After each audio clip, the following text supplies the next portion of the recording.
Sungguh? Kau dari Korea? Tak mungkin. Kamu terdengar seperti penutur asli. Richard melompat kaget saat aku memberitahunya aku berasal dari Korea Selatan. Ya, aku 100% orang Korea. Aku menjawabnya sambil terkekeh. Kuhabiskan berjam-jam setiap hari melatih bahasa Inggrisku, kurasa itu membuahkan hasil. Tapi itu sudah 6 tahun lalu. Aku Jenny dan aku orang Korea. Saat usiaku 21, aku bergabung di klub bahasa Inggris online di mana aku pertama bertemu Richard. Yang tak pernah kusangka aku akan jatuh cinta padanya. Tapi itu persisnya yang terjadi. Semenjak kelas pertama, kami mulai ngobrol tiap hari. Dan getaran di antara kami tak bisa dipungkiri. Dia selalu bilang kalau dia berharap aku bisa berada di Republik Cehnya dengannya. Dan kudapati diriku menghayalkan pernikahan kami kelak. Oke, memang aku berlebihan. Tapi dia sungguh luar biasa. Setelah sebulan lamanya ngobrol tanpa henti, aku sadar aku mungkin akan gagal kuliah jika aku tak mulai menyusun prioritasku dengan benar. Tapi yang bisa kupikirkan hanya dia. Dan kapanpun kami tak sedang ngobrol, aku menguntitnya di media sosial. Dan kapanpun kulihat dia ditandai dengan cewek lain, aku jadi sangat cemburu. Ini tidak sehat. Maksudku, aku belum pernah bertemu dengannya di dunia nyata. Tapi kami masih terus jatuh hati satu sama lain. Dan dia bahkan mengenalkanku kedua sahabatnya, Anastasia dan Pavel, lewat obrolan video. Namun, tak seperti percintaanku yang berbunga-bunga, aku gagal total di perkuliahan. Aku selalu menertawakan temanku yang lagi kasmaran, dan sekarang aku tak lebih baik daripada mereka. Ini tak benar, harus ada yang diubah. Jadi meskipun menyakitkan hati untuk dilakukan, suatu malam sebelum duduk di meja belajar mengerjakan tugasku, ku ambil ponselku dan memblokir WhatsApp-nya, menonaktifkan Facebook-ku dan lainnya tanpa memberitahunya. Ya, aku benar-benar mengghostingnya. Itu pilihan yang sulit. Karena malam itu, bukannya menyelesaikan tugas, aku malah berbaring di tempat tidur dengan bantal basah air mata. Itu sangat menyakitkan, tapi aku harus memikirkan masa depanku. Orang tuaku akan membunuhku jika aku tak dapat pekerjaan bagus. Aku tak bisa mengecewakan mereka. Oh ya, Pepel mengirim pesan padaku beberapa hari kemudian mengatakan kalau Richard benar-benar kacau. Dan dia tak pernah melihatnya sekecewa itu. Dia hampir tak makan sama sekali dan hanya minum seharian. Tak jauh berbeda dengan zombie. Tapi aku tetap tak terpengaruh. Aku yakin dia akan baik-baik saja. Dia itu muda dan tampan dan cewek-cewek selalu mengejarnya. Dia akan segera melupakanku. Dan aku akan melupakannya, ya kan? Andai saja semudah itu. Aku merindukannya setiap hari. Meskipun kami terpisah ribuan mil jauhnya, entah bagaimana dia selalu membuatku merasa sangat aman. Seolah dia berada tepat di sampingku. Apa yang telah kulakukan? Aku mengacaukan segalanya. Daripada membuang waktu berpikir yang tidak-tidak, lebih baik kucurahkan semua energiku untuk studiku sekarang, ya kan? Dan itu berhasil. Saat kelulusan tiba, aku adalah siswa terbaik di kelasku. Dan bahkan diterima dalam program pertukaran pelajar di Australia. Tanpa pikir panjang, kukirim pesan ke Richard untuk memberitahunya. Aku minta maaf karena menghilang darinya. Dan memberitahu itu telah mengacaukan pikiranku karena aku tak mengira akan jatuh cinta padanya. Aku hanya butuh waktu untuk selesaikan studiku. Tapi sekarang aku siap untuk berhubungan kembali. Rupanya dia membaca pesanku tapi tak ada jawaban. Aku merasa seolah seseorang telah menghantam jantungku. Beberapa jam kemudian akhirnya dia menjawab dan berkata, "Maaf Jenny, aku akan menghubungimu segera. Sekarang bukan waktu yang tepat." Aku tak percaya kata-kata yang kubaca. Aku sungguh bisa mendengar suara hatiku hancur. Tapi itu pantas kudapatkan. Akulah orang yang menyingkirkannya. Dia layak mendapat yang lebih baik. Tapi tetap saja aku menguntitnya setiap hari secara online. Kemudian kusadari satu-satunya cara memecahkan ini adalah terbang ke Chechnya dan menemukannya. Tapi pertama aku mengikuti program pertukaran pelajar di Australia. Ku beli ponsel dan nomor baru untuk perjalanan itu. Dan meninggalkan punyaku yang lama di Korea untuk pamanku yang selalu komplain soal ponselnya yang ketinggalan zaman. 3 bulan di Australia sangat luar biasa. Dan itu membuat pikiranku sangat teralihkan. Aku siap memulai awal yang baru saat aku kembali dari perjalanan itu. Sampai paman memberitahuku kalau seseorang telah mengirim pesan padaku. Tapi karena dia tak bisa Inggris, dia tak tahu pesan itu untukku atau bukan. Segera ku periksa dan itu pesan dari Richard yang mengatakan, "Jenny, aku minta maaf atas pesanku yang terakhir. Aku sangat merindukanmu. Senyummu, matamu, suaramu. Kuharap kau memberiku kesempatan lain. Dengan cinta, Richard." Ya Tuhan, berbulan-bulan sudah berlalu sejak dia mengirimkan ini. Dan bagian terburuknya adalah bahwa pamanku telah membaca pesannya, jadi pesan itu sudah dilihat. Ini bencana. Tapi aku harus fokus pada hal positifnya. Dia merindukanku. Mungkin ini belum terlambat. Aku berusaha menelponnya tapi dia tak menjawab. Jadi ku kirim pesan padanya dan menjelaskan apa yang terjadi. Dia akhirnya menjawab dan dia pikir aku sudah menyerah padanya. Aku tak pernah menyerah padanya. Kami lalu teleponan. "Aku masih memikirkanmu selama ini. Kenapa kau tidak mengirimiku pesan di Facebook?" Kata-kata itu terlontar dari mulutku dengan terburu-buru, seolah aku takut akan kehilangan kontak lagi dengannya dalam sekejap. Tiba-tiba, dia terdiam, lalu kemudian memberitahuku baru saja dia bertemu dengan seseorang dan dia harap aku bisa memahami dan masih ingin berteman. Aku merasa hancur. Kenapa ini begitu berat bagi kami? Tapi pada akhirnya, tak ada pilihan lain untukku. Aku harap dia baik lalu menutup telepon. Yang bisa kulakukan hanya move on. Saatnya untuk mencari orang lain untuk kukencani. Jelas Richard dan aku tak ditakdirkan bersama. Hatiku terluka, tapi kutemukan pekerjaan dan kucurahkan diriku pada pekerjaan itu. Kuberi semua perhatianku. Akhirnya aku dipromosikan dan setelah 5 tahun aku bisa membantu orang tuaku melunasi hutang-hutang mereka. Aku bahkan naik posisi ke manajemen. Tentu saja selama masa ini aku pacaran sebentar. Tapi aku tak bisa membuat hubungan-hubungan itu langgeng. Aku hanya merindukan Richard sepanjang waktu. Aku terus bermimpi kami menghabiskan Natal bersama. Itu sangat membuat frustrasi. Maksudku, sudah 5 tahun dan kami tak pernah bicara sama sekali. Kenapa aku tak bisa melupakan dia? Kadang ku periksa halaman Facebooknya, tapi kulihat profilnya tetap sama selama bertahun-tahun. Aku sudah tak berteman dengan Anastasia dan People. Jadi aku juga tak bisa menguntit mereka. Dia bisa saja jadi suami seseorang sekarang, atau bahkan seorang ayah. Tapi tetap saja aku tak pernah menyerah pada harapan mungkin kami akan bertemu di dunia nyata. Jalan kami akan berpapasan dan akhirnya kami akan bersama. Aku tak bisa berhenti memikirkan ini. Lalu kemudian 3 minggu sebelum Natal, ku terima permintaan mengikuti di Instagram. Aku tak percaya ini. Itu People. Dan sekarang dia sudah menikah dengan Anastasia. Ini membuatku senang sekali. Dan dia bilang padaku mereka akan bulan madu ke Korea dan berharap bertemu denganku. Ya Tuhan, ini menarik sekali. Aku sangat ingin bertanya kepadanya tentang Richard, tapi aku takut akan mendengar kalau dia sudah punya anak atau semacamnya. Anastasia juga mengirimiku pesan dan bertanya bagaimana kabarku. Kukatakan padanya aku masih lajang karena aku terus bekerja. Hei, tak mungkin aku bisa beritahu dia itu karena aku masih terobsesi dengan Richard.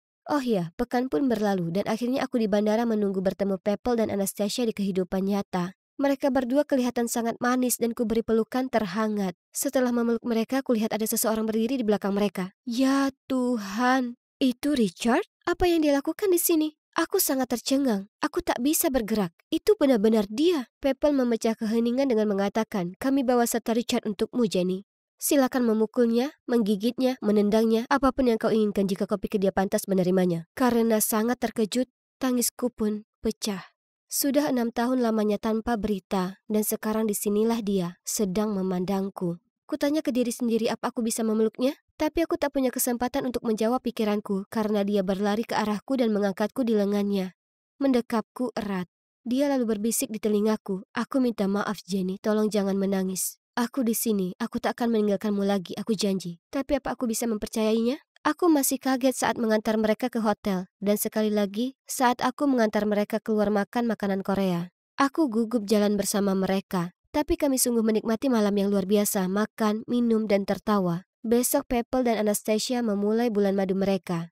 Jadi mungkin saat itu Richard dan aku akan punya waktu sendiri bersama untuk membahas apapun yang terjadi di antara kami. Setelah mengantar mereka kembali ke hotel, aku berkendara pergi saat tiba-tiba kulihat Richard lari di belakang mengejarku. Dia bilang ingin beritahu sesuatu jadi aku menepi dan kami duduk di kursi taman untuk bicara. Aku mendengarkan saat dia memberitahuku kalau dalam 6 tahun terakhir, dia berusaha kencan dengan gadis lain. Tapi tak pernah berhasil karena aku selalu ada dalam pikirannya. Dia bilang dia telah habiskan kebanyakan waktunya bekerja, jadi dia bisa menabung untuk mengunjungiku. Atau membelikanku tiket untuk mengunjunginya. Itu butuh waktu lebih lama dari yang dia harapkan, karena orang tuanya bercerai dan dia merawat ibunya yang sangat depresi. Beberapa bulan kemudian ibunya didiagnosa kanker, dan dia harus bekerja lebih keras lagi untuk membayar biaya perawatan. Setelah 3 tahun perjuangan panjang, sayangnya ibunya meninggal, dan sejak itu dia merasa sangat kesepian dan sedih.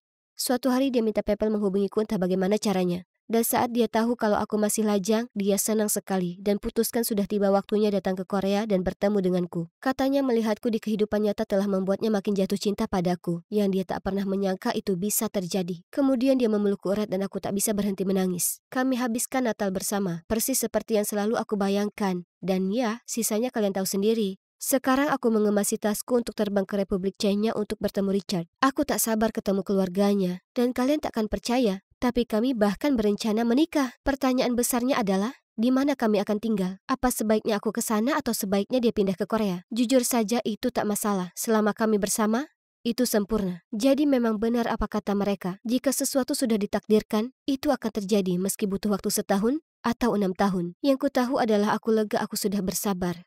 Karena aku tak pernah sebahagia ini. Oh, tidak. Aku baru saja menyiram teman masa kecilku Kevin dengan segelas kopi. Tapi saat ini aku sedang menjadi Liana jadi dia tidak mengenaliku. Karena dia cuma mengenaliku sebagai Kai. Bingung? Kalian harus menonton bagian 1 dan 2 terlebih dahulu. Aku dengan panik meminta maaf kepada Kevin sambil mencari serbet untuk mengelap kopi. Tidak apa-apa. Dia tersenyum. Aku balas tersenyum padanya. Ya, dia masih sama, Kevin yang baik hati dan manis. Tiba-tiba aku mendengar suara Diamond. Liana, apa yang kamu lakukan? Kemudian dia muncul di samping Kevin dan dengan lembut menyentuh lengannya. Aku minta maaf, dia masih baru. Tidak apa-apa, ini salahku. Aku tidak melihat kemana arah jalanku. Ya, kamu selalu menyalahkan dirimu sendiri. Dia memberinya tatapan mata berbintang. Oh, jadi kalian berdua sudah saling kenal? Aku berpikir keras. Ya, Kevin dan aku kuliah bersama di OS. Aku memperkenalkan dia kepada ayah untuk proyek ini, karena aku yakin dia akan menjadi aset dalam proyek ini. Sekarang pergilah dan buatkan kopi baru. Diamond menatapku. Saat aku pergi untuk membuat kopi, aku bertanya-tanya tentang Diamond. Apakah dia menyukai Kevin? Oh tidak, gadis manipulatif itu tidak pantas mendapatkan pria manis seperti dia. Kemudian pada hari itu, kami mengadakan meeting di mana ayahku memperkenalkan Kevin sebagai pemimpin proyek. Kevin kemudian mengucapkan terima kasih dan mulai berbicara tentang visinya untuk proyek ini. Dan terlihat jelas bagaimana semua cewek di ruangan itu tidak bisa mengalihkan pandangan darinya, termasuk Diamond. Keesokan harinya sepulang kerja, aku mengikuti Kevin ke tempat parkir dan meneriakkan namanya. Ketika dia berbalik dan melihatku, dia tersenyum dan aku langsung merasa hangat di dalam. Aku punya sesuatu untukmu, misalnya permintaan maaf karena telah merusak baju terakhirmu. Aku memberinya baju baru. Kurasa aku menebak ukuranmu dengan benar. Terima kasih, kamu benar-benar tidak perlu melakukan ini. Dia tampak tersanjung saat mengambilnya dariku. Ya, ukurannya sudah pas. Luar biasa. Komentarnya membuatku tersenyum sendiri. Hidup sebagai anak laki-laki selama bertahun-tahun setidaknya membuatku memahami ukuran badan mereka. Aku melambaikan tangan padanya dan mulai berjalan pergi, tapi dia berteriak. Tunggu, apa aku boleh mengetahui nomor teleponmu? Pastinya. Mukaku memerah sekali saat itu. Dan setelah itu kami mulai saling mengirim pesan, dan setiap kali ponselku berbunyi memperlihatkan namanya, aku mendapati diriku melakukan gummy smile ini. Sayangnya aku tak bisa bertahan dalam gelembung cintaku dengan Kevin selamanya. Sebaliknya, aku harus menghabiskan hari-hariku diperintah oleh Diamond. Suatu kali, dia memerintahkanku untuk merevisi laporan yang sudah aku ulang 2 kali. Tiba-tiba Kevin berjalan mendekat, mengambil laporan itu dan berkata, "Oh, yang ini, kamu telah melakukan pekerjaan dengan baik. Tidak perlu mengubah apapun." Diamond tampak marah karena merasa diremehkan, dan aku tidak bisa menyembunyikan ekspresi sombongku. Ambil itu Nana kecil yang suka memerintah itu. Setelah dia pergi, aku berterima kasih padanya karena telah membantuku. Tidak apa-apa. Hei, jangan terlalu memperhatikan perkataan Diamond. Dia cuma mau membuat ayahnya terkesan. Jika dia membuatmu mendapat masalah lagi, temui aku, oke? Betapa manisnya dia. Namun suatu sore aku berjalan ke dapur kantor untuk membuat minuman dan melihat Diamond dan Kevin sedang mengobrol serius. Saat melihatku, Diamond berkata kepadanya, "Maafkan aku, Kevin. Kamu perlu mengetahui kebenarannya." Lalu dia menatapku dengan angkuh saat dia melewatiku. Aku ingin tahu tentang apa itu. Tadinya aku hendak bertanya padanya, tapi sebelum aku sempat bertanya, dia pergi begitu saja tanpa melirik ke arahku. Oke, itu aneh, tapi mungkin dia hanya sibuk, kan? Malam itu aku mengirim pesan kepada Kevin dan menanyakan apakah dia ingin jogging di taman. Dia setuju, tetapi ketika dia muncul, dia hampir tidak bisa menatap mataku. "Kevin, ada apa?" Dia terdiam beberapa saat, lalu berteriak. "Kenapa? Kenapa kamu berbohong padaku? Diamond memberitahuku kalau kamu bertunangan dengan Kai. Kenapa kamu tak pernah bilang padaku?" Aku, eh, aku, aku tergagap. Tapi dia hanya bergumam lalu pergi. Aku berdiri di sana tanpa berkata-kata dan bertanya-tanya bagaimana aku bisa keluar dari kekacauan ini. Jika ini belum cukup buruk, saat aku sedang dalam perjalanan pulang, ponselku berbunyi. Itu adalah pesan dari Diamond. "Tinggalkan rumah dan perusahaan besok, kalau tidak aku akan mengatakan yang sebenarnya pada Kai." Tentu saja. Aku hanya menyembunyikan pesan bodohnya. Dan sesuai dengan kata-katanya, keesokan harinya ponsel Kaiku berbunyi. Diamond memberitahuku semua tentang bagaimana Liana selingkuh. Jelas sekali dia tidak akan membatalkan ini. Beberapa hari kemudian, ayahku mengajakku untuk pergi makan malam bersamanya. Sehingga dia bisa mengenalku lebih baik sebelum aku menikah dengan putranya. Aku pikir ini manis untuknya, jadi aku setuju. Selain itu, adalah kesempatan bagus untuk menguji keadaannya, mencari tahu apakah dia sudah siap menghadapi kebenaran. Kami berbasa-basi sambil menikmati hidangan pembuka, lalu tiba-tiba ayah meletakkan garpunya dan bertanya kepadaku, "Bagaimana kabar Kai?" Sungguh memalukan untuk mengakuinya, tetapi kami semakin menjauh selama bertahun-tahun, dan itu semua salahku. Aku tahu aku tidak selalu menjadi ayah terbaik. Dia terdiam. "Kai baik-baik saja," jawabku. Kurasa sekarang atau tidak sama sekali untuk mengatakan apa yang kuinginkan. Sebenarnya dia sangat bahagia di Kanada. Dan dia punya impian besar untuk menjadi seorang arsitek. Oh, aku tidak tahu itu. Dia menundukkan kepalanya. Aku hanya berpikir dia ingin mewarisi perusahaan suatu hari nanti. Hatinya tidak ada di perusahaan ini. Dia sangat takut untuk memberitahumu karena dia tidak mau mengecewakanmu. Dia terdiam dan aku khawatir dia akan membentakku. Hanya saja dia tidak melakukannya, malah menghela napas sambil berpikir, lalu menjawab. Baiklah, aku menghormati keputusan Kai, dan aku akan mendukungnya di jalan manapun yang dia pilih. Ini benar-benar di luar dugaannya. Aku sangat kaget sehingga aku meninggalkan tempat dudukku untuk memeluknya, dan aku memberitahunya akan kusampaikan ke Kai. Sekarang aku akhirnya tahu betapa ayah sangat mencintai Kai, yang berarti dia juga mencintaiku, kan? Aku perlu waktu yang tepat untuk mengatakan yang sebenarnya padanya. Keesokan harinya, dalam perjalanan pulang kerja, aku menerima telepon panik dari ibu. Ternyata Diamond sudah memberitahu semua anggota keluarga bahwa aku selingkuh dari Kai. Saat aku mencoba memikirkan apa yang harus kulakukan selanjutnya, ayah mengirim pesan ke telepon Lianaku dan memintaku segera pulang. Dalam perjalanan pulang, aku memikirkan apa yang akan kukatakan padanya. Astaga, ini menakutkan. Jika terjadi kesalahan, ibu dan aku bisa saja tidak diakui. Aku mengetuk ruang kerjanya dan dengan nada serius dia berkata, "Masuk." Lalu setelah melihat aku, dia melanjutkan, "Liana, Diamond sepertinya bersikeras kamu berhubungan dengan Kevin di belakang anakku. Tolong jelaskan semua ini." Aku menarik napas dalam-dalam, lalu berseru, "Masalahnya, aku tidak selingkuh dari Kai karena, ya, aku Kai." Kemudian dengan suara Kai, aku melanjutkan, sambil melepas wigku secara perlahan. Sebenarnya aku bukan seorang laki-laki. Sebaliknya aku perempuan, tapi ibu tidak ingin aku kalah dari Diamond. Jadi dia membuatku berpura-pura menjadi laki-laki. Dia sangat terkejut hingga dia bersandar di kursinya dan hampir terjatuh ke belakang. Aku menjelaskan kepadanya kenapa ibu dan aku melakukan apa yang kami lakukan. Sungguh melegakan akhirnya beban itu lepas dari pundakku. Aku tahu ayah perlu waktu untuk mencerna banyaknya informasi ini. Jadi aku memakai kembali wigku dan pergi mencari ibu. Dia mondar-mandir di kamarnya dengan cemas. "Aku sudah bilang padamu untuk ekstra hati-hati di sekitar Diamond. Sekarang bagaimana kita bisa melaksanakan rencana ini?" "Jangan khawatir, Bu. Aku sudah menemukan cara untuk mengatasi kekacauan ini." Aku menghiburnya, tapi tidak memberitahu dia bahwa aku sudah mengatakan yang sebenarnya kepada ayah karena itu hanya akan membuatnya semakin cemas. Beberapa hari berikutnya, ayah masih bersikap normal, seolah tidak terjadi apa-apa. Dan ketika aku masuk ruang makan untuk makan malam, aku melihat wajah Diamond menunduk. Dia jelas mengira ayah akan mengusirku sekarang. Dia membanting tinjunya ke meja dan berteriak pada ayah. "Kenapa dia masih di sini?" Mengabaikannya, dia meminta kakek untuk memberinya kuah. Hal ini hanya membuat Diamond semakin marah dan dia menunjuk ke arahku dan berteriak. "Dia selingkuh dari Kai. Usir dia dari rumah ini." Aku meletakkan peralatan makanku dengan tenang berdiri. Dan dengan suara percaya diri berkata, "Sebenarnya, aku adalah Kai." Hah, itu layak dilakukan hanya untuk melihat reaksi semua orang. Ibuku menjadi pucat pasi. Diamond tercengang, sementara kakek dan nenekku menempel di meja karena terkejut. Setelah aku menjelaskan semuanya kepada mereka secara lebih rinci, Diamond adalah orang pertama yang menjawab. "Jadi kamu dan ibumu berbohong kepada semua orang? Ini tidak bisa diterima. Keluar dari rumah ini." Ibu yang malang tampak sangat malu. Dia tidak bisa menatap mata ayahnya saat dia bergumam. "Jangan salahkan Liana, dia masih kecil. Ini adalah kesalahanku." Lalu dia menarik lenganku dan berbisik kepadaku bahwa kami sebaiknya pergi. Diamond mencibir. "Para pembohong itu kamu pantas mendapatkannya." "Apa kamu bisa diam? Kalau tidak aku sarankan kamu pergi saja." Ayah menatap Diamond dengan tegas. Ini mengejutkannya dan dia kembali duduk dalam diam. "Aku telah membuat banyak kesalahan selama bertahun-tahun dan karenanya aku mempunyai banyak penyesalan. Aku egois dan bukan orang yang baik." Dia menatap ibu. "Aku sedih mengetahui bahwa kamu merasa seolah-olah tidak punya pilihan selain berbohong kepadaku. Aku mencintaimu, tapi aku tahu caraku memperlakukanmu sangat kejam. Aku sangat menginginkan seorang anak sehingga aku mencari kenyamanan pada orang lain. Aku tahu aku tidak ada untukmu dan Kai, Liana, saat kamu membutuhkanku. Sekarang jika kamu memperbolehkan, aku ingin menebus kesalahannya."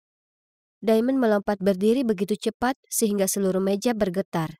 Dia berteriak, "Ini omong kosong." Lalu dia bergegas pergi. Jadi, itu memang penting. Tapi akhirnya, semua orang tahu kebenarannya yang berarti aku dan ibu tidak perlu berbohong lagi.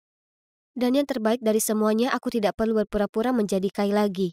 Minggu berikutnya aku sedang berjalan-jalan di sekitar rumah ketika aku melihat Diamond di kamarnya sedang berkemas. Aku melangkah masuk dan dia berkata, "Aku akan menghilang dari pandanganmu dalam sekejap. Jangan khawatir. Aku akan berangkat ke Miami." Aku berlutut di sampingnya. "Aku tidak ingin kamu pergi. Bagaimanapun, kita adalah saudara." Dia menatapku dengan mata terbelalak. Tapi aku sangat jahat padamu. Kamu pasti telah melalui banyak hal dipaksa hidup sebagai laki-laki." "Ya, Memang terkadang sulit, tapi tidak apa-apa. Aku bisa menjadi diriku sekarang. Aku tersenyum. Aku tahu aku jahat. Aku minta maaf. Aku rasa aku selalu merasa seperti orang luar. Aku tahu ibuku ingin aku mengklaim apa yang menjadi hakku. Dan aku merasa sangat tertekan karena aku bukan tandingan Kai.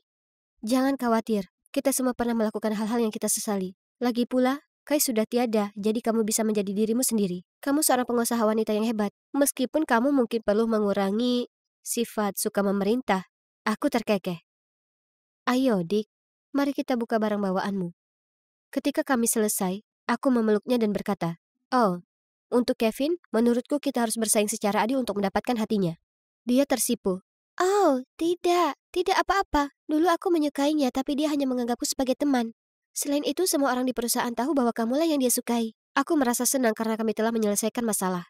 Sekarang aku hanya perlu menyelesaikan masalah dengan Kevin, dan aku punya ide yang tepat. Aku mengirim pesan padanya menyuruhnya menemuiku di hutan dekat sekolah lamanya. Lalu aku pergi dan menunggu di dekat pohon tempat kami dulu membangun sarang.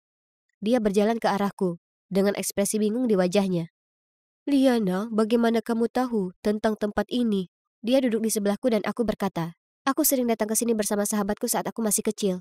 Dia anak yang manis. Dia tidak pernah menghakimi atau meragukanku. Aku selalu sedih karena tidak bisa mengucapkan selamat tinggal padanya. Aku bisa melihat pikiran Kevin berdetak kencang. Saat itulah aku melepas wigku, menyeka riasanku, lalu memberikannya setengah batang permen dan berkata, "Sudah lama sekali, tapi aku berhutang budi padamu." Dia menatapku dengan mulut ternganga. "Kamu, jadi, kamu Kai? Dan Liana?" Aku berkata, "Ya, ini aku. Dua orang itu aku. Itulah kenapa aku selalu merasa sudah akrab denganmu. Ini sulit dipercaya." Dia melanjutkan, "Wow." Dia menatapku dengan mata berkaca-kaca. "Cuma, wow, ini gila. Aku sangat kesal saat kamu pergi dan sekarang, ini dia." Saat dia sudah bisa mengatasi rasa terkejutnya, aku menceritakan padanya tentang hidupku dan alasanku berpura-pura menjadi laki-laki. Setelah itu, dia memelukku erat dan berkata, "Aku tidak akan kehilanganmu lagi, Liana. Aku mencintaimu."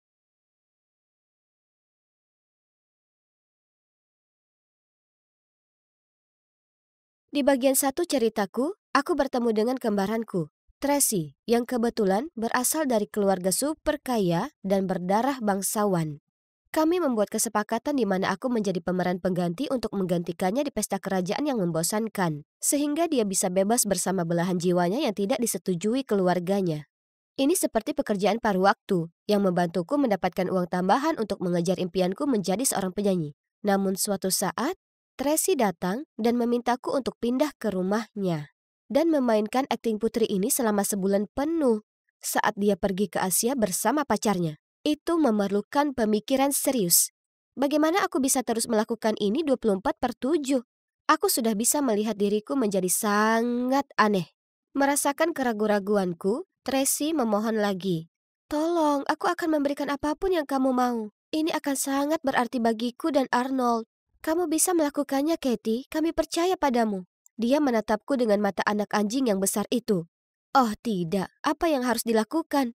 Tepat pada saat itu, ibuku keluar dari dapur dan berkata, "Sejauh ini kamu sudah melakukan pekerjaan yang baik, sayang.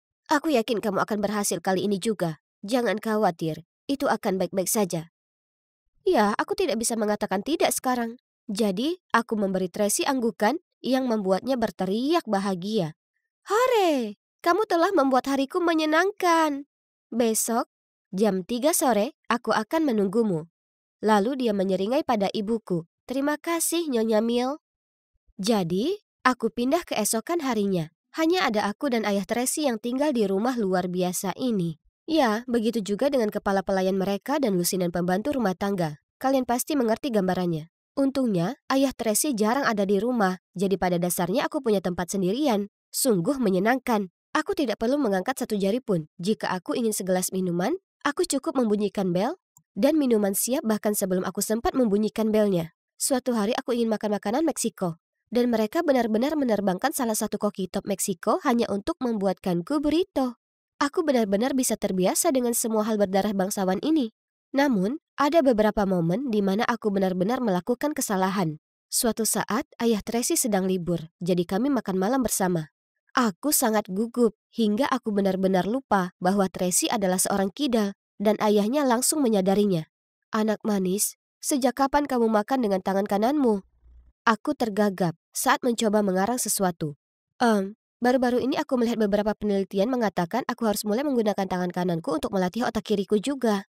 Hanya bereksperimen, Ayah. Phew, hampir saja. Tapi itu tidak berhenti di situ. Doris, pengurus rumah tangga, suatu hari datang ke kamarku dan bercanda. "Tracy, kapan kamu jadi sangat rapi? Kalau aku tidak tahu apa-apa, menurutku kamu telah digantikan oleh saudara kembar rahasia atau semacamnya." Aku benar-benar membeku, berusaha untuk tidak memberitahu Doris bahwa dia baru saja melakukan kesalahan besar. Aku menertawakannya. "Oh, Doris, jangan konyol. Ini aku. Coba cek tanda lahirku." Aku agak bosan dan hanya berpikir aku bisa membersihkannya sedikit. Tapi itu lebih membosankan lagi. Sekarang semuanya milikmu.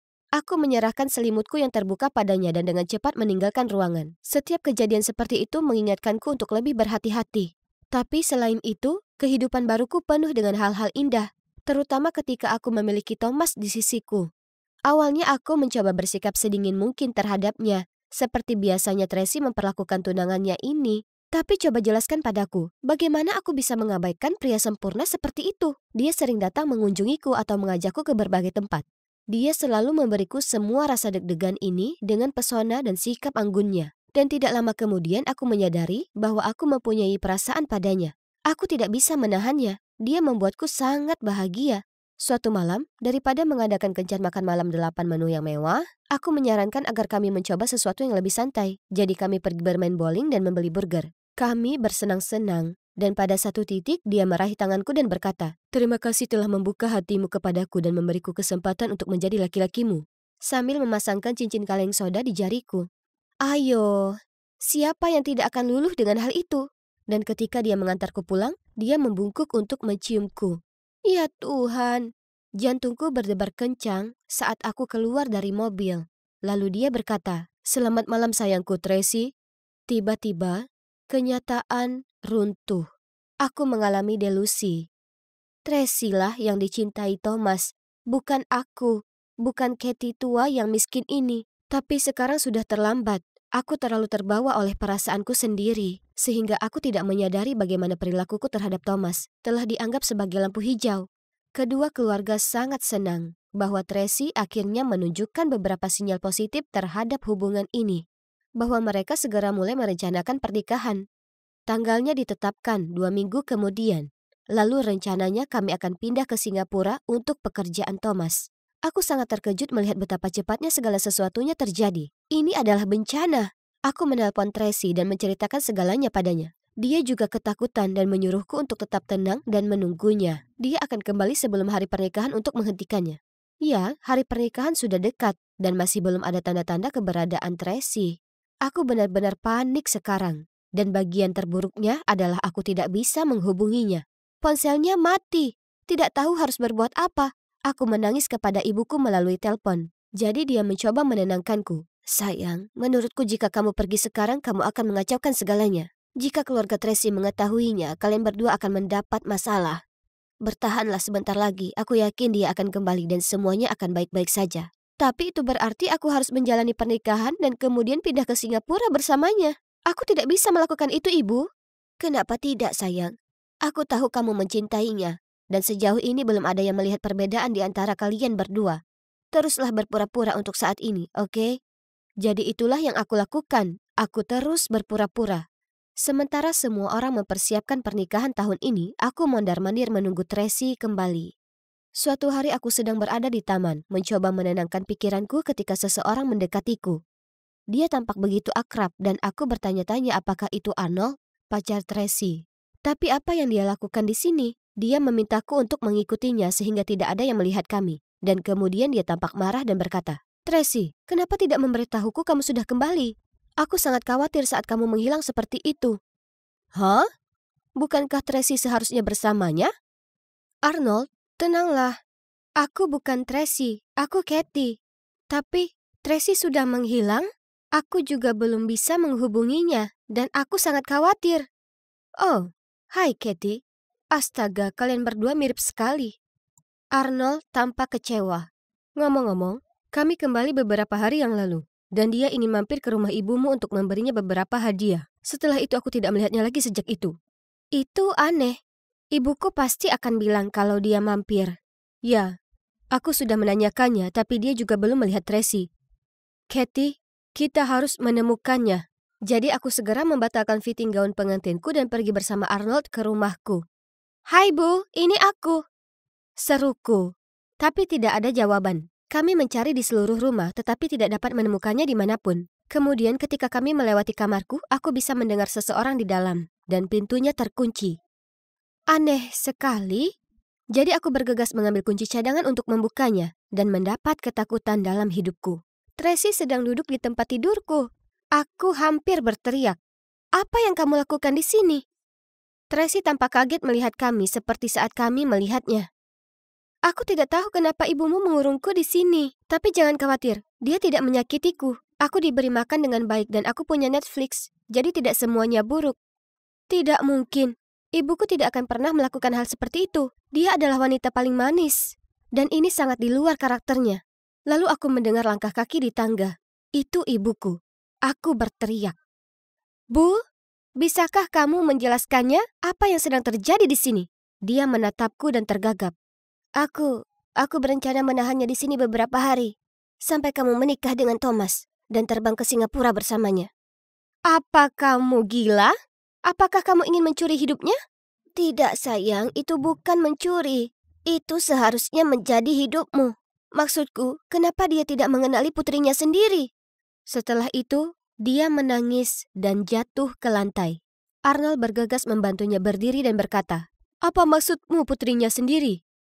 Dan saat itulah ibuku memberitahuku bahwa Tracy sebenarnya adalah saudara tiriku. Apa? Jadi ayah Tracy adalah ayahku juga? Ternyata, saat ibuku hamil, keluarga ayah Tracy tidak menyetujuinya karena ibuku hanyalah orang normal.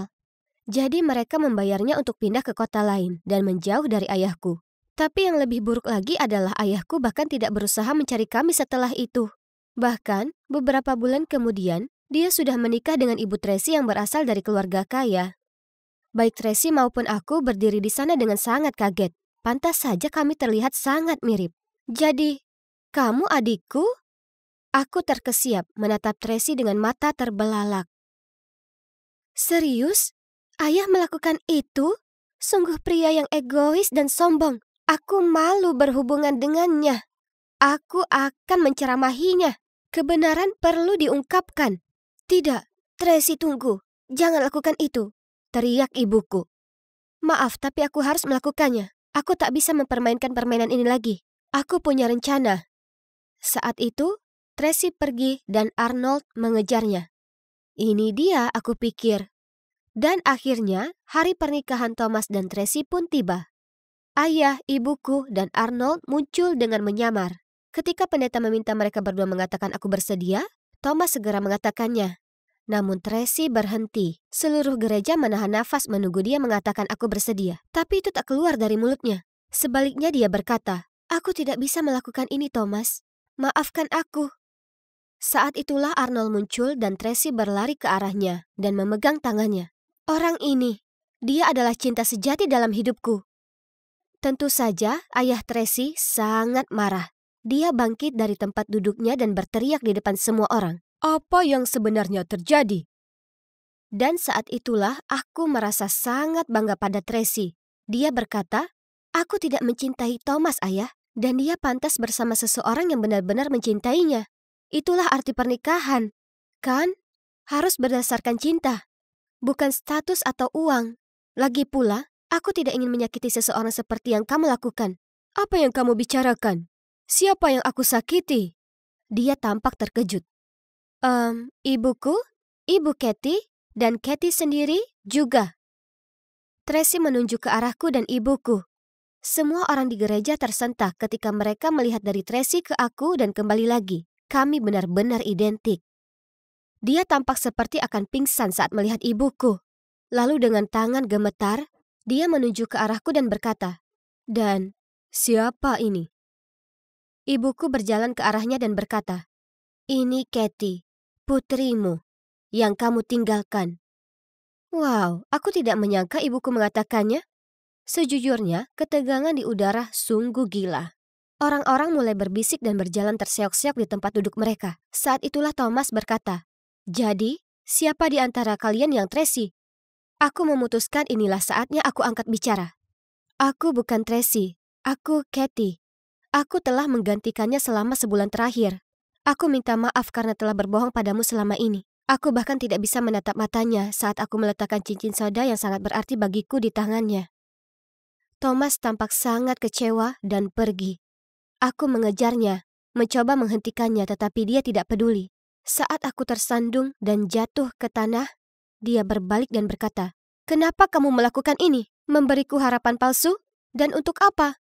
Sejujurnya, akan lebih baik jika kamu memperlakukanku seperti Tracy si Ratu Es."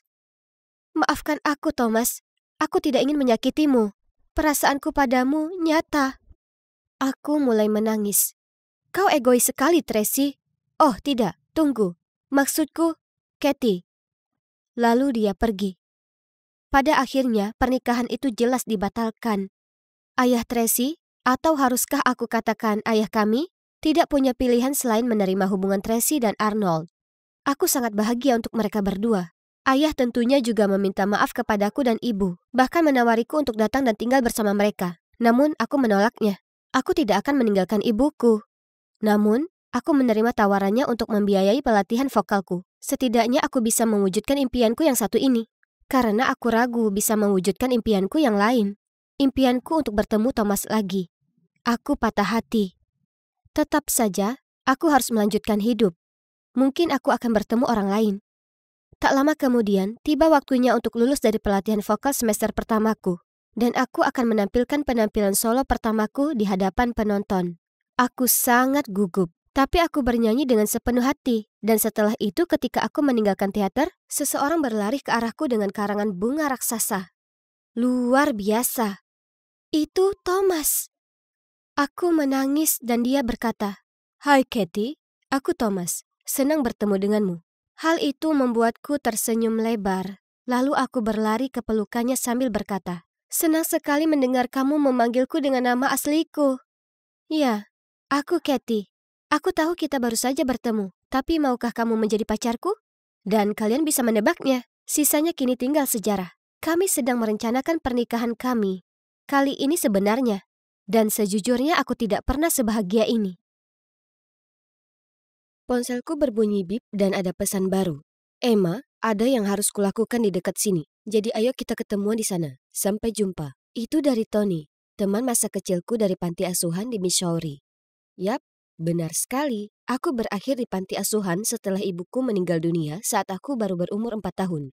Namun keadaan menjadi lebih buruk lagi bagi Tony dan dia. Mereka ditinggalkan di luar pintu panti asuhan tanpa ada yang mengetahui siapa orang tua mereka. Dan sekarang disinilah aku, dalam perjalanan mengunjungi makamnya sebagai peringatan kematiannya hari ini. Waktu berlalu sangat cepat. Aku hampir tidak percaya sudah 10 tahun berlalu. Aku membeli beberapa bunga lalu pergi ke kuburan. Tony sudah ada di sana menungguku. Aku tersenyum dan melambai, tapi hatiku terasa berat. Dulu ketika kami berusia 14 tahun, kami sangat dekat. Tony, Thomas, dan aku. Aku diam-diam punya perasaan ke Thomas, tapi aku tidak pernah punya kesempatan untuk memberitahunya. Semua terjadi begitu cepat pada hari itu. Kami masih anak-anak, muda dan bodoh, kami menyelinap keluar untuk bermain di tepi sungai. 1 menit kami saling bermain air di sungai. Tidak lama setelahnya, Thomas terbawa arus.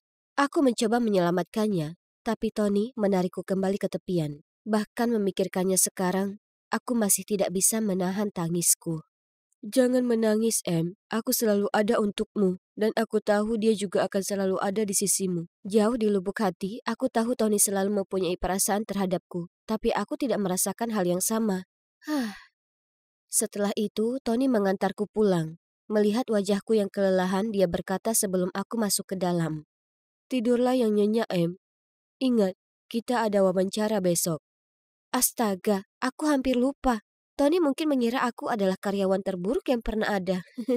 Dan ya, kalian bisa menebaknya. Tony adalah bosku. Setelah bertahun-tahun di panti asuhan, dia diadopsi oleh keluarga super cerdas yang menginspirasinya untuk berusaha menjadi seseorang yang penting. Dan dia akhirnya membangun sebuah perusahaan startup makanan. Bagaimanapun, keesokan paginya, meski masih merasa lelah, aku tidak punya pilihan selain tetap memasang wajah berani untuk berangkat kerja. Ada tim pemasaran yang harus dipimpin. Tapi saat aku berjalan ke lobi, seorang pria menabrakku. Dia membantuku berdiri dan dengan panik meminta maaf, menjelaskan bahwa dia sedang terburu-buru. Aku mendongak dan hendak mengomelinya, tapi tunggu.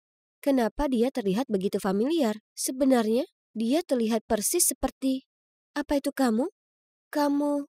Aku tergagap. Tapi aku bahkan tidak bisa menyelesaikan kalimatku, karena dia bergegas masuk ke dalam lift dan pintunya telah tertutup. Aku pasti telah melihat sesuatu. Sejujurnya, sepanjang wawancara aku hampir tidak bisa berkonsentrasi. Mungkinkah ada dua orang yang terlihat serupa di muka bumi ini? Aku melamun ketika pelamar berikutnya datang, dan itu adalah dia. Baik Tony dan aku menatap dengan kaget. Dia adalah kembaran Thomas. Tapi itu tidak mungkin. Maksudku, Thomas sudah meninggal bertahun-tahun yang lalu. Kami berdua terlalu kaget untuk mengatakan apapun, sampai suaranya memecah keheningan. Hai, aku Dustin, dan aku di sini untuk wawancara untuk posisi pemasaran. Aku memandang Tony, dan dia tampak sama bingungnya denganku. Tapi, iya, itu bukan Thomas. Orang ini berasal dari Illinois dan bahkan belum pernah ke Missouri. Oke, jadi inilah gambaran Thomas. Cukup masuk akal.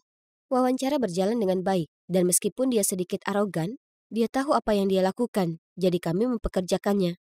Saat aku keluar ruangan, anehnya, Dustin masih menungguku di luar. Dia menawarkan untuk mentraktirku makan siang sebagai permintaan maaf sebelumnya. Aku setuju, karena aku sangat ingin menanyakan lebih banyak pertanyaan kepadanya. Saat makan siang, aku terus bercerita tentang panti asuhan, beberapa hobi Thomas, dan hal-hal yang dibencinya. Tapi Dustin bahkan tidak mengedipkan mata. Aku kecewa, karena aku sangat berharap Dustin benar-benar menjadi Thomas. Malam itu, aku hampir tidak bisa tidur. Aku tidak bisa berhenti memikirkan Dustin. Ini konyol, tapi aku masih mempunyai perasaan yang kuat bahwa dia benar-benar kekasih masa kecilku. Tiba-tiba, aku mendapat pesan dari Tony. Aku melihatmu jalan-jalan dengan Dustin. Sadar, Em, dia bukan Thomas. Aku tidak mau mendengarnya. Keesokan harinya, aku tidak bisa mengalihkan pandanganku dari Dustin. Saat makan siang, aku melihat dia menaruh madu pada semangkanya, dan aku merinding. Itulah yang biasa dilakukan Thomas. Ya ampun, aku berseru. Aku kemudian memberitahu Tony apa yang baru saja aku lihat setelah dia duduk, tapi dia hanya tertawa dan berkata, sejujurnya, banyak orang yang melakukan itu. Apa menurutmu Thomas kita bisa sesombong itu? Melihat aku masih tidak terpengaruh, dia melanjutkan. Tetapi jika kamu masih ingin memeriksanya, beri saja dia buah persik. Segala hal bisa berubah, tapi alergi tidak, kan? OMG, Tony jenius. Dia mungkin hanya bercanda, tapi aku sangat serius. Jadi, keesokan harinya aku membelikan Dustin pai buah persik untuk menyebutnya di tim. Tetapi yang mengagetkanku, dia memakannya dengan senang hati dan tampak baik-baik saja. Oke, jelas aku harus melupakan ini. Dia bukan Thomas. Selesai. Tapi andai saja segalanya sesederhana itu, dan meskipun aku tahu Dustin bukan Thomas, aku tetap merasa tertarik padanya. Dia cerdas dan manis, dan sangat menyenangkan berada di dekatnya. Akhirnya, kami mulai jalan-jalan dan menjadi sangat dekat. Kami sebenarnya tidak mengumumkan sesuatu secara resmi, tapi kami sudah pacaran secara sederhana. Namun, mustahil menyembunyikan sesuatu dari Tony. Suatu kali perusahaan kami mengadakan akhir pekan kebersamaan tim, dan kami mengadakan kompetisi tenis. Kami harus berpasangan, jadi jelas aku akan memilih Dustin. Tapi saat kami akan mendaftar, Tony datang memintaku menjadi rekannya juga. Ya Tuhan, itu sangat canggung. Kemudian Tony berkata dengan nada yang sangat merajuk. Baiklah, bagaimana kalau kita mengadakan sedikit kompetisi? Pemenangnya akan berpasangan dengan Emma. Maka mereka mengadakan lomba renang. Itu sangat memalukan. Aku tahu Dustin tidak bisa berenang, jadi aku mulai panik, tetapi dia tetap masuk ke dalam kolam. Jelas Tony menang. Tapi siapa peduli? Dia bertingkah seperti anak kecil.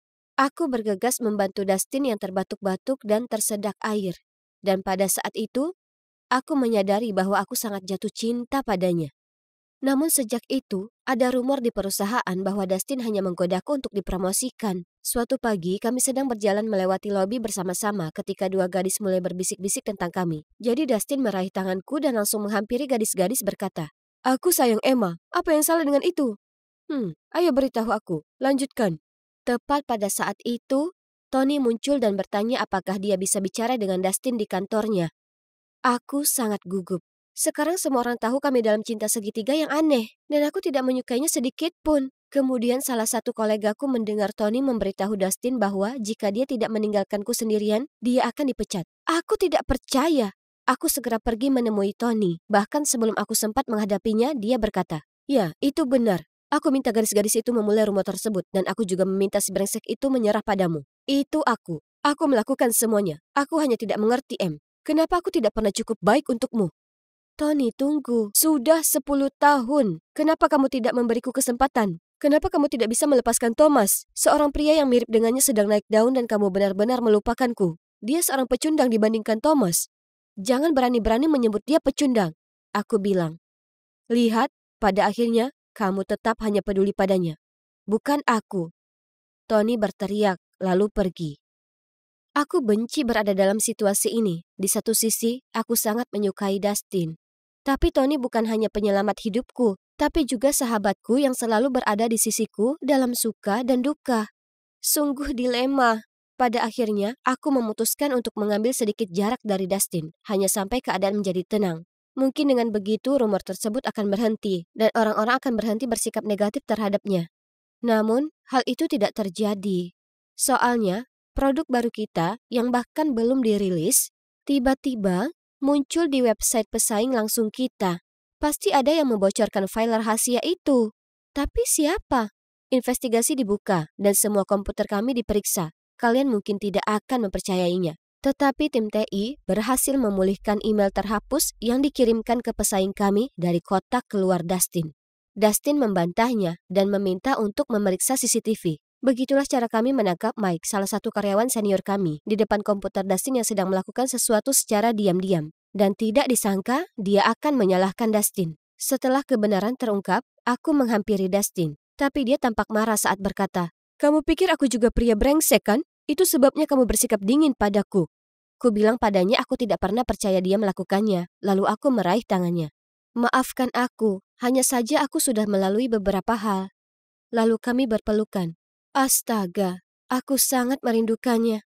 Tapi dramanya tidak berakhir di situ. Kebocoran informasi telah menyebabkan kerugian besar bagi perusahaan kami. Kami mengadakan ribuan meeting dan tekanan yang tidak nyata. Merasa sangat kecewa, aku naik ke atap untuk mencari udara segar. Tiba-tiba aku mendengar suara Dustin di suatu tempat. Dia sedang menelpon seseorang untuk membicarakan rencana mencuri produk perusahaan kami. Mustahil! Tanpa berpikir panjang, aku menerjang dan mengambil ponselnya untuk melihat dengan siapa dia berbicara. Mike? OMG! Apa mereka mata-mata perusahaan musuh sejak awal? Aku sangat marah. Tapi sebenarnya lebih kecewa. Jadi aku memintanya untuk mengundurkan diri dan menjauh dari pandanganku. Aku tahu aku seharusnya mengungkapkannya ke seluruh perusahaan daripada membiarkannya pergi begitu saja. Tapi kurasa hatiku tidak sanggup melakukan itu. Aku merasa sangat tidak enak, terutama terhadap Tony, sahabatku yang selalu berada di sisiku saat aku sibuk mengejar si brengsek itu. Aku kehilangan kontak dengan Dustin setelah itu, dan aku hampir tidak punya waktu untuk memikirkannya karena perusahaan kami berada di ambang kebangkrutan. Namun suatu hari aku mendapat telepon darinya, diikuti dengan pesan yang mengatakan, "Tolong jangan abaikan aku, ada hal penting yang ingin kukatakan padamu." Jadi kami bertemu keesokan harinya di kedai kopi, dan begitu aku melihatnya aku berkata, "Dengar Dustin, aku sudah muak dengan semua kebohonganmu. Tolong langsung saja ke intinya." Kemudian dia menjawab, "Emma, kuakui bahwa aku datang bekerja di perusahaanmu hanya untuk mencuri ide-idemu. Tapi melihatmu dan Tony setelah bertahun-tahun dan jatuh cinta lagi padamu, ya, itu bukan bagian dari rencanaku." Aku bingung. "Setelah bertahun-tahun, apa yang kau bicarakan?" Lalu dia menunjukkan padaku pergelangan tangannya dan dia memakai gelang persahabatan. "Ingat ini? Kau berikan padaku pada hari ulang tahunku 10 tahun yang lalu." Ya ampun. Apa yang sedang terjadi? Aku tidak dapat mempercayai mataku. Aku telah memberikan ini kepada Thomas. Tapi kenapa? Tapi buah persiknya? Lanjutku. Dia hanya tertawa dan berkata, aku mendengar rencana kalian, jadi aku memastikan untuk meminum obat alergi sebelumnya. Kemudian dia menjelaskan bahwa dia adalah Thomas, dan dia cukup beruntung masih bisa selamat hari itu di sungai. Ada sebuah keluarga yang sedang berada di sungai mencari putra mereka yang tenggelam. Namun bukannya menemukannya, mereka malah menemukan Thomas. Jadi mereka mengadopsinya dan mengubah namanya menjadi nama putra mereka, Dustin. Ini gila. Inilah Thomas, tepat di hadapanku, setelah bertahun-tahun. Dan coba tebak, ayah angkatnya adalah direktur perusahaan saingan kami. Jadi dia meminta Dustin, atau harus aku katakan Thomas, untuk datang dan menyusup ke perusahaan kami. Thomas terus meminta maaf atas hal itu, mengatakan betapa hal itu telah menyiksanya, dan bahwa dia hanya merindukanku dan harus mengatakan yang sebenarnya. Kepalaku berputar. Ini semua keterlaluan. Aku perlu waktu sejenak untuk memikirkan semuanya. Namun pada akhirnya, kami memutuskan bahwa dia dapat membantu perusahaan kami dengan mengunggah postingan untuk mengungkap kebenaran. Tentu saja begitu Tony mendengar tentang itu semua, dia sangat marah. Dia kebanyakan marah padaku karena aku melindungi Thomas. Dia bahkan berhenti berbicara denganku untuk sementara waktu. Namun, selain itu, setelah postingan Thomas, segalanya menjadi lebih baik bagi perusahaan kami. Kami dapat meluncurkan produk baru sesuai jadwal dan dia bahkan menyumbangkan sejumlah modal untuk membantu proyek kami berikutnya. Sekarang perusahaan kami masih jadi rival, tapi setidaknya sekarang persaingannya sehat. Adapun Tony dan aku, kami akhirnya berbaikan. Dia datang menemuiku suatu hari sepulang kerja dan berkata, aku minta maaf atas sikapku yang kekanak-kanakan. Aku hanya iri padamu dan Thomas. Aku terlalu egois untuk mempertimbangkan perasaanmu. Tapi, kamu dan Thomas, aku ingin kalian bersama. Kalian berdua diciptakan untuk satu sama lain. Aku tidak bisa berhenti menangis saat dia mengatakan itu. Itu sangat berarti bagiku. Dan coba tebak, sudah setahun penuh sejak Thomas kembali ke kehidupan kami. Dan kami bertiga kembali menjadi sahabat. Oh, dan aku mungkin harus menambahkan bahwa Thomas dan aku sudah bertunangan. Kami sangat senang. Dan kami bahkan membuka panti asuhan bersama untuk anak-anak tunawisma seperti kami. Aku sudah melewati banyak fase. Akhirnya aku menemukan kedamaian hidup. Aku kira semuanya berakhir indah.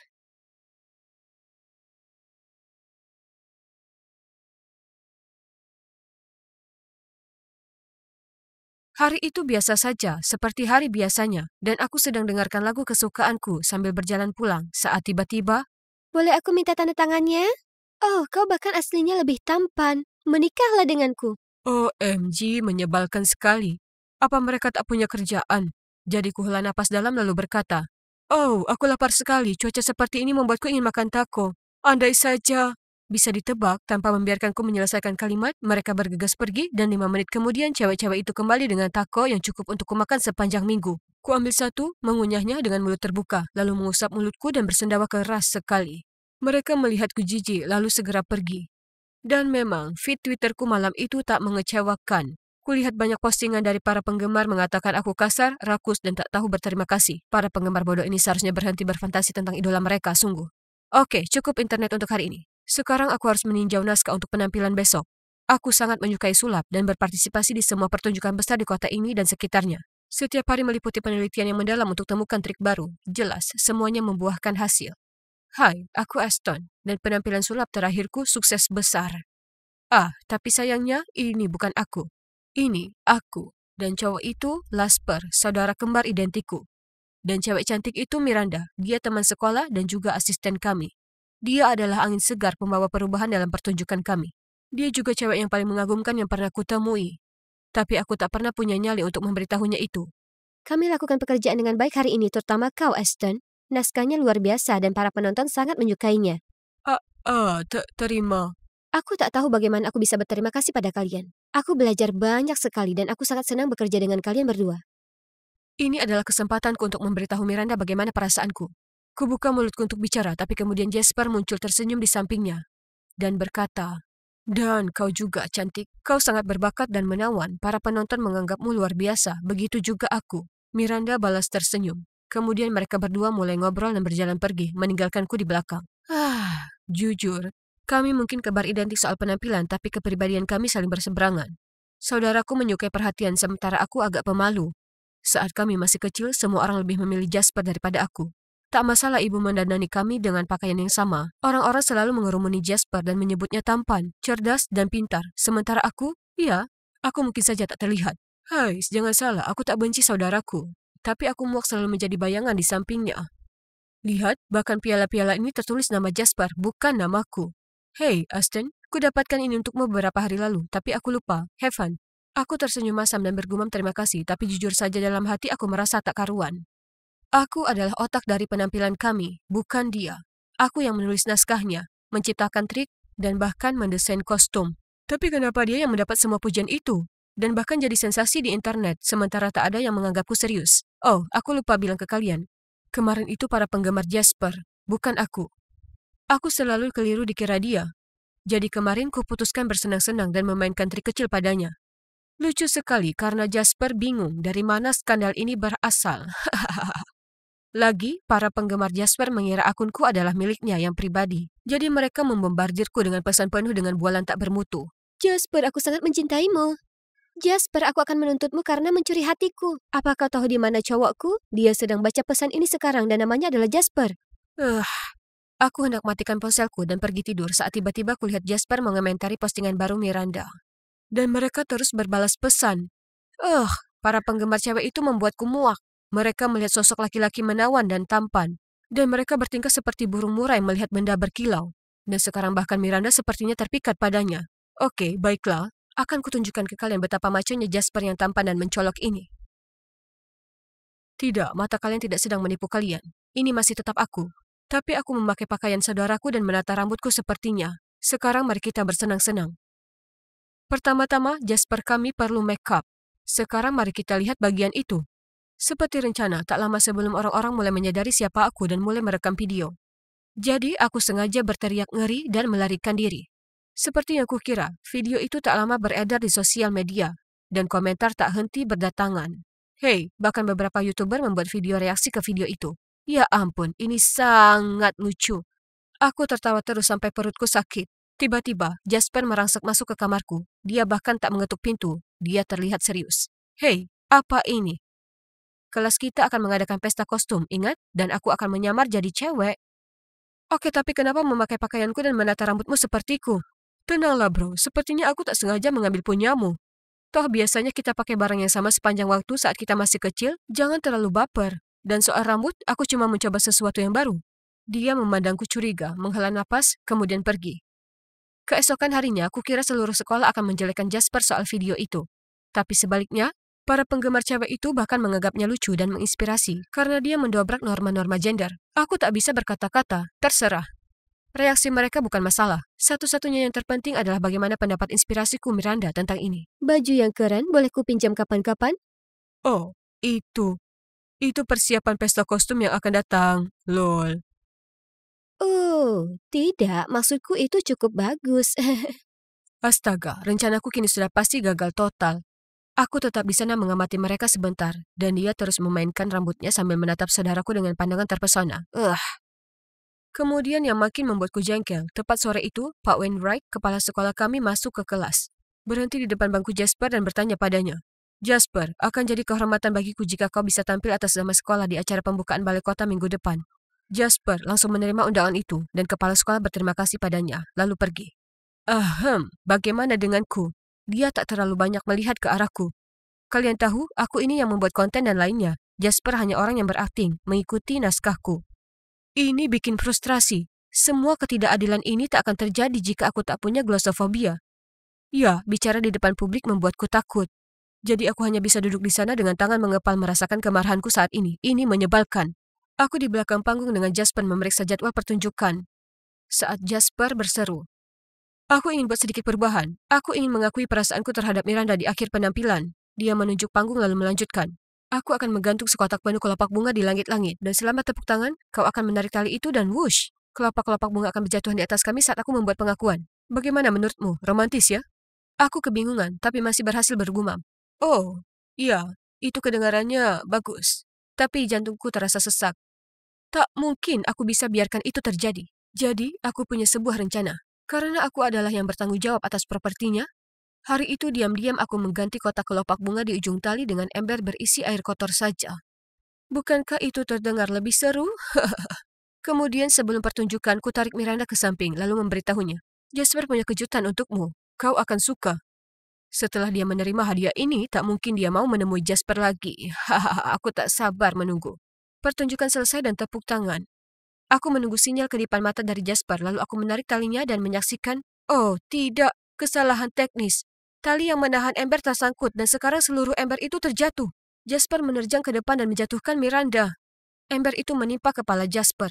Dia pingsan dan air yang bau dan berlumur itu tumpah kemana-mana. Seluruh tempat itu jadi gempar. Ya Tuhan, apa yang baru saja aku lakukan? Oh! Aku memegangi kepalaku dan berteriak, tapi tunggu. Kenapa sangat gelap? Hei, ini kan kamarku.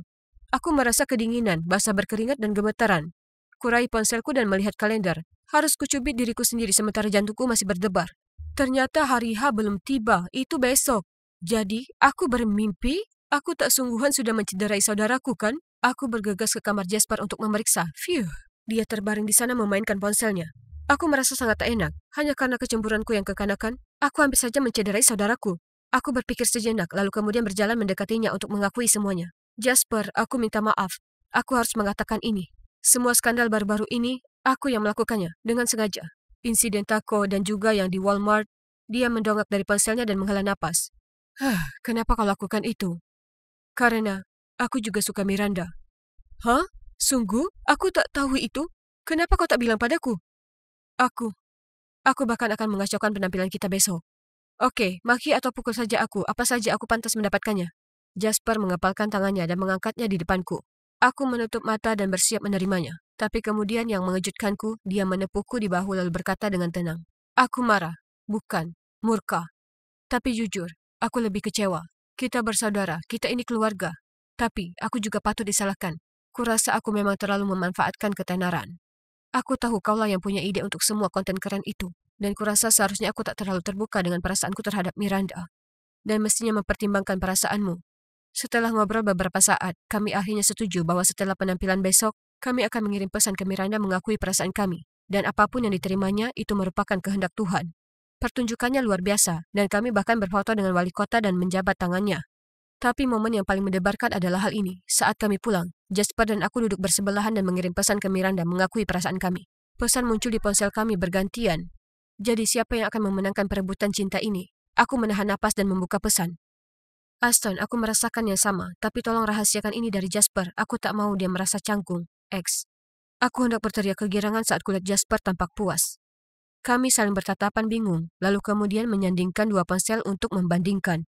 Ya Tuhanku, Miranda mengirim pesan padaku dan Jasper dengan pesan yang sama. Dia hanya menukar nama kami. Aduh, jadi dia berencana untuk mencintai kami berdua diam-diam? Selama ini dan pujian hatiku ini sebenarnya adalah ular kecil yang licik? Sia. Dan kalau dipikir aku hampir kehilangan saudaraku gara-gara dia. Dia sungguh tak pantas. Kami tercengang, kemudian kami berdua tertawa terbahak-bahak. Dan kalian bisa tebak apa yang kami lakukan setelahnya, tentu saja. Kami mengucapkan selamat tinggal ke Miranda dan mencari asisten baru. Semoga kami berdua tak naksir yang satu ini.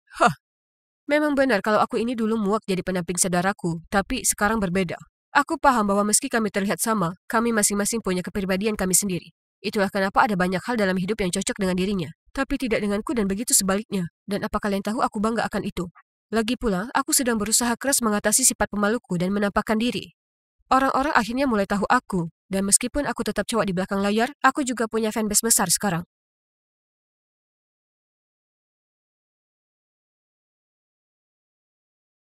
Lima, enam, tujuh, delapan. Wah, sayang, kau hebat sekali. Oh, tidak, aku lupa hitunganku. Berapa lama dia sudah berdiri di sana? Oh, maaf, aku tak bermaksud mengagetkanmu. Bisakah kau ajari aku beberapa gerakan? Aku ragu, tapi aku tak ingin terdengar jahat, jadi... tentu, Carol. Masuklah. Akan kutunjukkan gerakan dasar. Kulakukan beberapa gerakan sederhana untuk dia ikuti.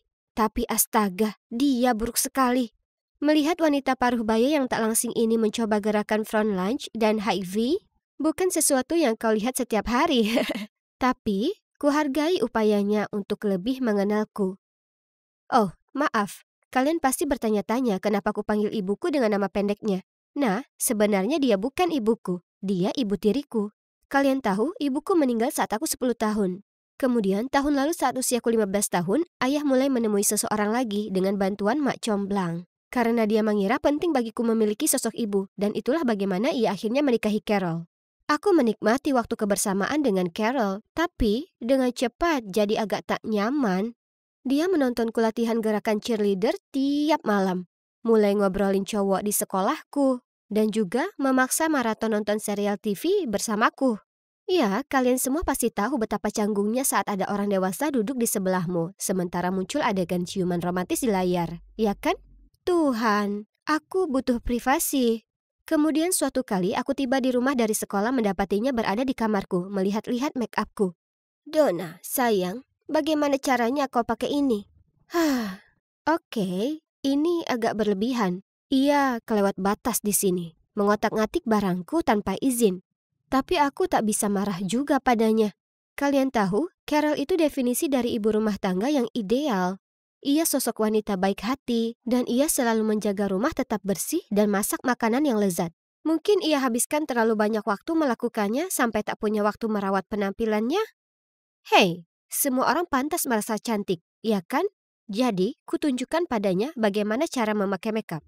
Carol, kau lakukan banyak hal untuk ayah dan aku, jadi kurasa ini waktunya kau merawat dirimu sendiri.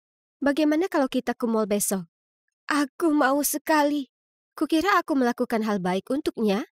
Aku tak tahu kalau ini awal mula dari sesuatu yang gila.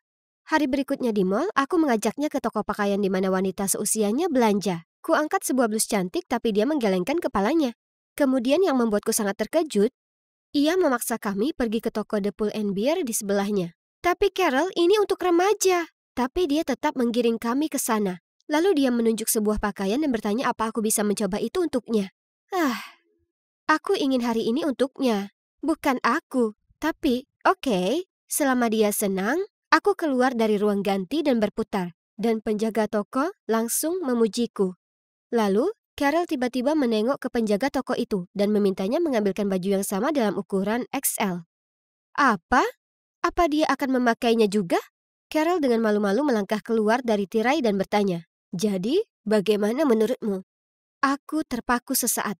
Maksudku, lihatlah dirinya. Dia tampak konyol, tapi aku tak bisa katakan itu padanya. Jadi dengan enggan kuacungkan jempol padanya. Dan seperti itulah, Carol membelikan kami baju-baju yang sama persis. Tapi ada lagi. Dia menyarankan agar kami memakainya sekarang juga, saat kami masih di mall.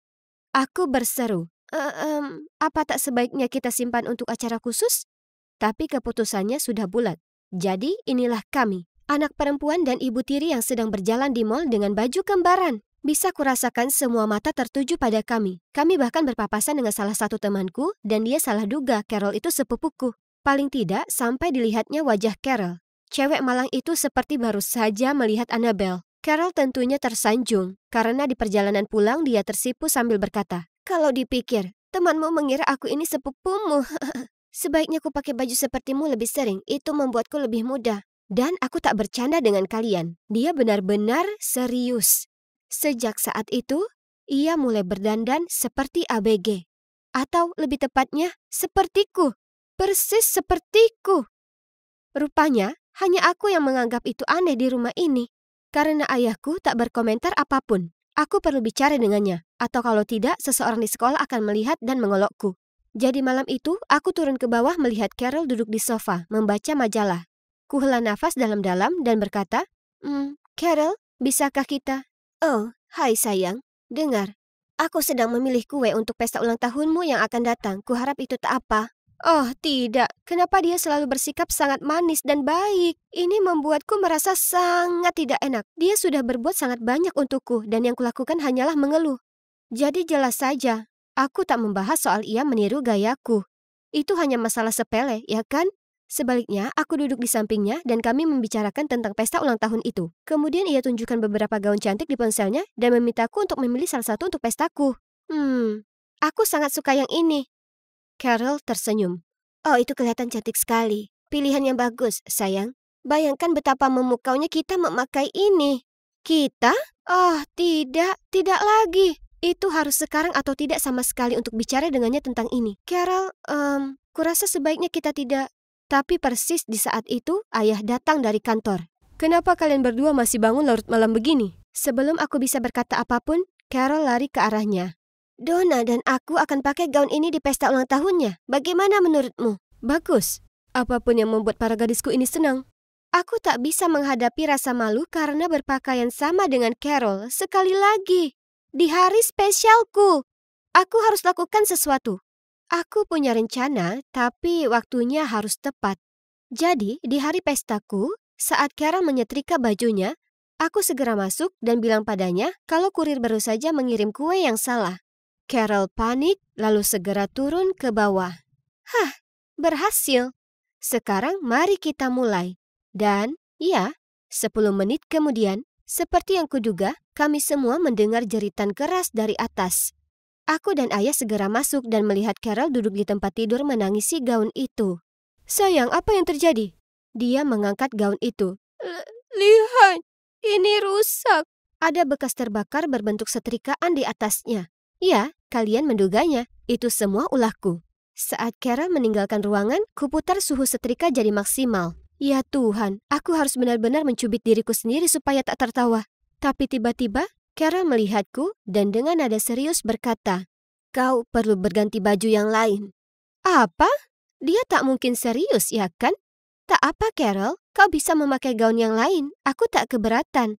Tidak, ini tak baik-baik saja. Kita sudah rencanakan ini. Ambil gaun biru yang kita berdua punya. Dengar, kurasa kita sebaiknya tak memakai gaun yang sama. Itu aneh. Kemudian ayahku memotong. Tak ada waktu untuk berdebat. Para tamu sudah menunggu di bawah. Jadi Donna, sana ganti pakaian. Sulit dipercaya. Ini sangat memalukan. Semua kerabatku memuji kami, tapi aku tahu mereka pasti menertawakan dalam hati. Teman-temanku sebaliknya mendengus dan mengataiku kami terlihat seperti versi hemat si kembar Olsen. Kupikir hari itu sudah jadi mimpi buruk, tapi kemudian jadi makin menyebalkan saat ia bahkan meniru perilakuku. Suatu sore, pacarku, Thomas, datang dan kami semua makan pizza di ruang tamu. Aku menggigit dan berkata, "OMG, enaknya." Dan berikutnya yang ku tahu, Carol mengutip kata-kataku saat dia menyesap diet kok miliknya. Lebay.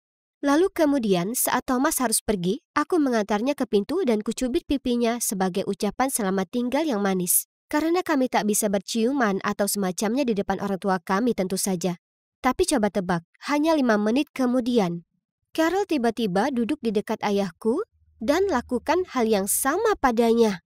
Itu sangat aneh dan ayah sama sekali tak terkesan juga. Tapi inilah hal terburuknya. Beberapa hari kemudian, temanku telah mengirimiku tautan ke akun TikTok Carol. Oh, ya ampun. Itu video ayahku dan disukai oleh ribuan. Kemudian tiba-tiba ku dengar suara berisik dari lantai bawah. Carol? Carol! Carol bergegas keluar dari dapur, tampak bingung. Ada masalah apa, sayang? Masalah apa? Teman sekantorku baru saja mengirimiku video kau mengerjaiku.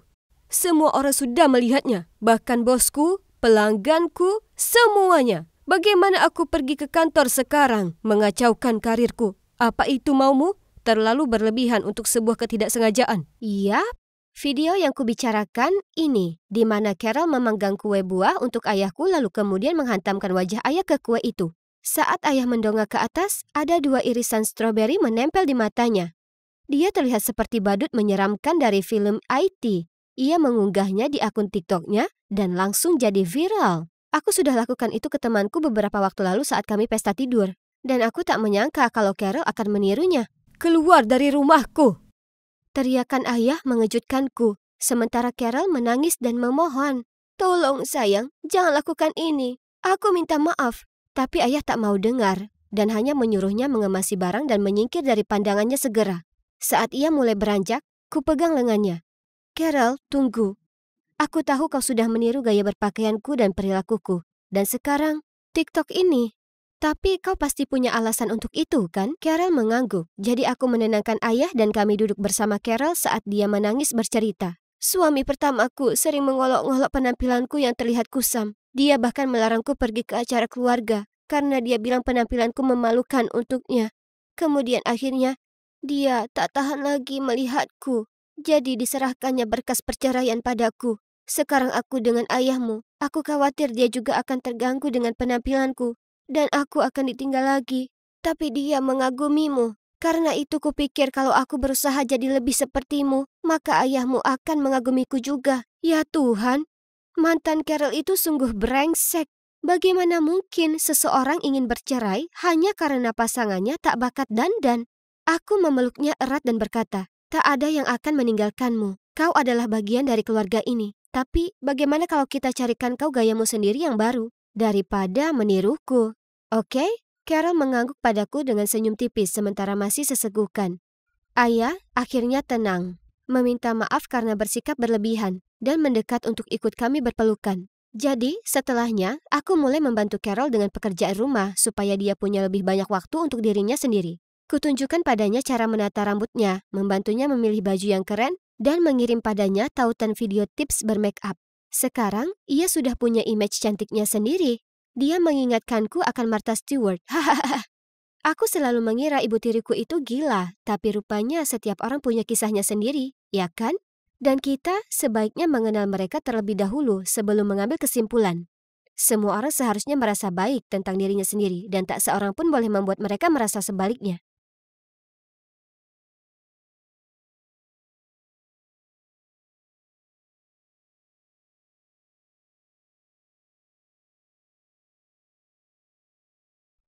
Aku sangat gugup. Asal kalian tahu, ini hari pertamaku sekolah. Seumur hidup. Itu benar. Aku Heather. Umurku 15 tahun. Dan aku belum pernah menginjakan kaki di dalam sekolah sebelumnya. Ini karena ayahku seorang ilmuwan dan ibuku adalah penulis. Jadi mereka sangat peduli dengan pendidikanku. Dan khawatir kalau SD dan SMP di kota kami tak cukup baik, jadi ibu memberiku homeschooling. Jujur, itu menyenangkan. Aku sangat menikmati belajar segala jenis topik yang berbeda, terutama sastra. Tapi kemudian ketika aku nonton acara TV tentang SMA seperti The Kissing Booth atau High School Musical, kurasakan nyeri di dadaku. Aku melewatkan begitu banyak hal seperti berteman dan ngobrol dengan cowok. Aku putus asa ingin miliki apa yang dipunyai cewek-cewek di TV itu. Jadi, aku memohon ke ibu agar memperbolehkanku belajar di SMA. Butuh banyak sekali rayuan dan air mata palsu, tapi pada akhirnya ia setuju. Aku sangat senang. Akhirnya, akan kudapat pengalaman sekolah secara langsung, bukan menjalaninya lewat karakter TV favoritku. Oh ya Tuhanku, apa yang sebaiknya kupakai? Apa yang akan kubicarakan? Bagaimana caraku berteman? Ini sungguh terjadi. Aku hampir tak bisa tidur kemarin malam. Dan sebaliknya, kugunakan sepanjang malam mempersiapkan diri. Ini merupakan babak penting di hidupku. Jadi, inilah aku sedang berjalan menuju ke stasiun bus. Wah, belum pernah kulihat ada begitu banyak orang-orang seumuranku sebelumnya. Ini bagai mimpi yang jadi nyata. Kulihat tempat duduk kosong di samping cewek ini. Jadi aku jalan mendekat sambil tersenyum. Permisi, bisakah aku duduk di sini? Cewek itu menatapku ke atas dan ke bawah, memutar matanya, lalu meletakkan tasnya di tempat duduk itu. Maaf, sudah ditempati. Oke, tak apa. Aku akan duduk sendiri di belakang kalau begitu, tak masalah. Cewek itu pasti bangun di sisi ranjang yang salah atau semacamnya. Tapi, ya, ternyata tak hanya cewek di bus itu yang bangun di sisi ranjang yang salah. Karena segera setelah Bu Hickson, guru sastra Inggrisku, memperkenalkanku ke semua orang di kelas, bisa kulihat semua juga memandangku dengan aneh. Apa mereka mempermainkanku? Tapi kenapa? Apa ada selai di wajahku? Bu Hickson menunjukkan tempat dudukku, lalu kelas dimulai. Sekarang kalian pasti sudah punya banyak waktu untuk menyelesaikan membaca The Great Gatsby. Oh, aku suka sekali dengan novel itu. Di sepanjang novel, Fitzgerald senantiasa merujuk pada cahaya hijau yang terus digapai Gatsby. Ada yang bisa memberitahuku cahaya hijau itu melambangkan apa? Kulihat sekeliling, memperkirakan semua orang mengangkat tangan. Tapi yang mengagetkanku, mereka semua menatap tertunduk ke bangku mereka menghindari kontak mata dengan Bu Hickson. Hah? Tapi kenapa? Ini sangat mudah. Tiba-tiba Bu Hickson berkata, tak ada? Hah? Nah, bagaimana kalau kamu, Kelly? Semua menoleh dan melihat cewek yang baru saja membetulkan bulu mata palsunya dengan cermin bedaknya. Kelly terus memainkan bulu matanya sambil menjawab, Bukankah lampu lalu lintas punya lampu hijau? Jadi jelas, itu artinya dia boleh menyeberangi jalan. Apa? Aku tertawa terbahak-bahak, tapi kemudian semua orang berpaling ke arahku. Oh, sial. Kenapa hanya aku satu-satunya yang tertawa? Maksudku, jawabannya sangat menggelikan. Bu Hickson berjalan ke arahku. Oh, tidak. Apa aku dalam masalah? Heather kelihatannya satu-satunya orang di sini yang paham kenapa jawaban Kelly itu konyol. Bisakah kau jelaskan ini pada teman sekelasmu? Warna hijau sendiri menggambarkan ide keserakahan dan uang sebagai simbol ketertarikan Gatsby terhadap Daisy. Gatsby sudah mendapatkan semua yang diimpikan tiap orang, tapi tetap saja dia mengejar cahaya ini, atau dalam kata lain, mengejar cinta dalam hidupnya, Daisy. Bu Hickson tersenyum puas padaku, menepuk bahuku lalu berkata, "Itu benar. Bagus sekali, Heather." Tiba-tiba seseorang batuk sambil berkata, "Cupu." Semua orang mulai tertawa. Yang benar saja, bagaimana bisa mereka menertawakan hal ini tapi tidak dengan jawaban Kelly yang bodoh? "Diam."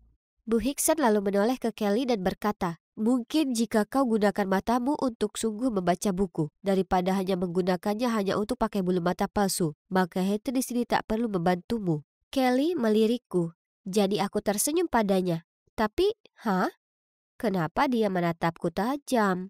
Apa aku melakukan kesalahan?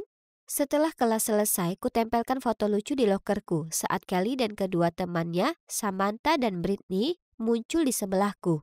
"Heather, ya kan?" "Ya, itu benar." "Oh ya Tuhan, sweatermu itu, kau suka?" "Ibuku, sangat jelek." "Kenapa kau pakai itu? Cuacanya bahkan tidak dingin. Apa cerminmu rusak atau apa? Kalau tidak, kenapa kau memilih pakaian yang tak karuan?" Kemudian ketiganya mulai tertawa. "Apa maksudmu? Aku dandan seperti Jess di New Girl. Dia terlihat menawan, bukan?"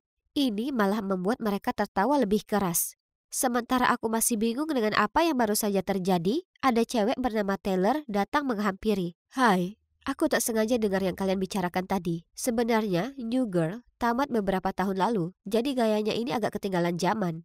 Coba nonton Emily in Paris. Itu yang sedang tren sekarang." "Oh ya Tuhan, aku tak terpikir itu. Pantas saja cewek di bus tadi."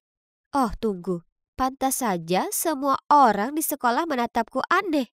Mereka pasti mengira aku datang dari masa lampau atau semacamnya. Dan kau sebaiknya hati-hati. Kelly dan gengnya suka mengganggu yang lain, dan kurasa kau adalah target baru mereka." "Oh, jadi tatapan Kelly di kelas tadi bukan hanya tatapan biasa. Tapi memangnya kenapa?" "Trims, tapi aku tak takut dengan mereka. Aku paham tipe cewek jahat seperti ini. Mereka menggonggong tapi tak menggigit. Jadi malam itu aku maraton nonton Emily in Paris. Itu sangat apik. Ku pelajari gaya fashionnya dan ku kombinasikan beberapa pakaian. Kulihat diriku di cermin dan oh ya ampun, aku memang terlihat berbeda. Hari berikutnya di sekolah, tak ada seorang pun yang menatapku lucu." "Bagaimana?" Saran Taylor sangat membantu. "Di akhir pekanku yang pertama, telah kujadikan diriku sendiri murid kesayangan guru. Terdengar hebat, ya? Percaya padaku, tidak demikian. Setiap kali guru memujiku, Kelly dan teman-temannya memberiku pandangan sinis. Lalu kutemukan catatan menempel di lokerku mengatakan, 'Kau orang aneh.' Tepat saat itu, Kelly dan teman-temannya berjalan melewatiku cekikikan. Dengan marah ku sobek catatan itu dan memberitahu mereka, 'Kalau kau taruh komentar jahat di lokerku, paling tidak tulislah dengan benar. Aneh kurang huruf H.'" Mereka langsung berhenti tertawa dan bergegas pergi supaya tak seorang pun tahu kalau itu ulah mereka. Astaga, mereka menyebalkan sekali. SMA ternyata tak seperti yang kuharapkan. Kukira aku akan jadi salah satu anak yang keren, bukan jadi anak yang diganggu. Kemudian beredar informasi kalau aku dulunya homeschooling. Jadi Kelly mulai membuat lelucon. "Apa orang tuamu membuatmu tetap di rumah karena kau ini aneh?" "Ya, paling tidak berkat homeschoolingku aku tak menjawab pertanyaan dengan bodoh di kelas sastra." Aku balas menghardik. Dia berhenti tertawa dan menatapku kebingungan. Setelahnya, mereka masih terus saja dengan lelucon kekanakannya di setiap kesempatan yang ada. Tapi aku berusaha keras mengabaikannya. Tapi suatu hari, mereka bertindak terlalu jauh. Aku masuk kelas dan melihat gambar karikatur besar di papan itu. Itu aku. "Oh ya Tuhan, Heather, potretmu tampak luar biasa." Dan seluruh kelas tertawa terbahak-bahak. Ah, beraninya dia. Kau macam-macam dengan cewek yang salah kali ini, Kelly. Sore itu aku pulang dan dengan gigih mencari cara untuk balas dendam ke cewek-cewek jahat itu. Bingo. Ku keluarkan laptopku dan mulai sibuk kerja. Dan setelah semalam saja, berhasil kubajak semua akun sosmed mereka, termasuk iCloud mereka dan temukan banyak sekali barang bagus. Jadi kali berikutnya mereka macam-macam denganku, aku sudah siap. Dan tak butuh waktu lama sampai teman-teman Kelly menghentikanku di lorong lagi. Tak bisakah rokmu itu lebih panjang lagi? Ya, nenekmu menelpon. Ia ingin pakaiannya dikembalikan. Tiba-tiba semua orang berkumpul mengelilingi kami untuk lihat apa yang terjadi. Waktu yang tepat. Sekarang aku punya penonton. Mari kita beri cewek-cewek jahat ini ganjaran dari perbuatan mereka sendiri. Rambut yang cantik, Samantha. Beritahu aku, seberapa sering kau harus semir rambutmu supaya tak ada yang tahu sebenarnya rambutmu merah? Apa yang barusan kau bilang?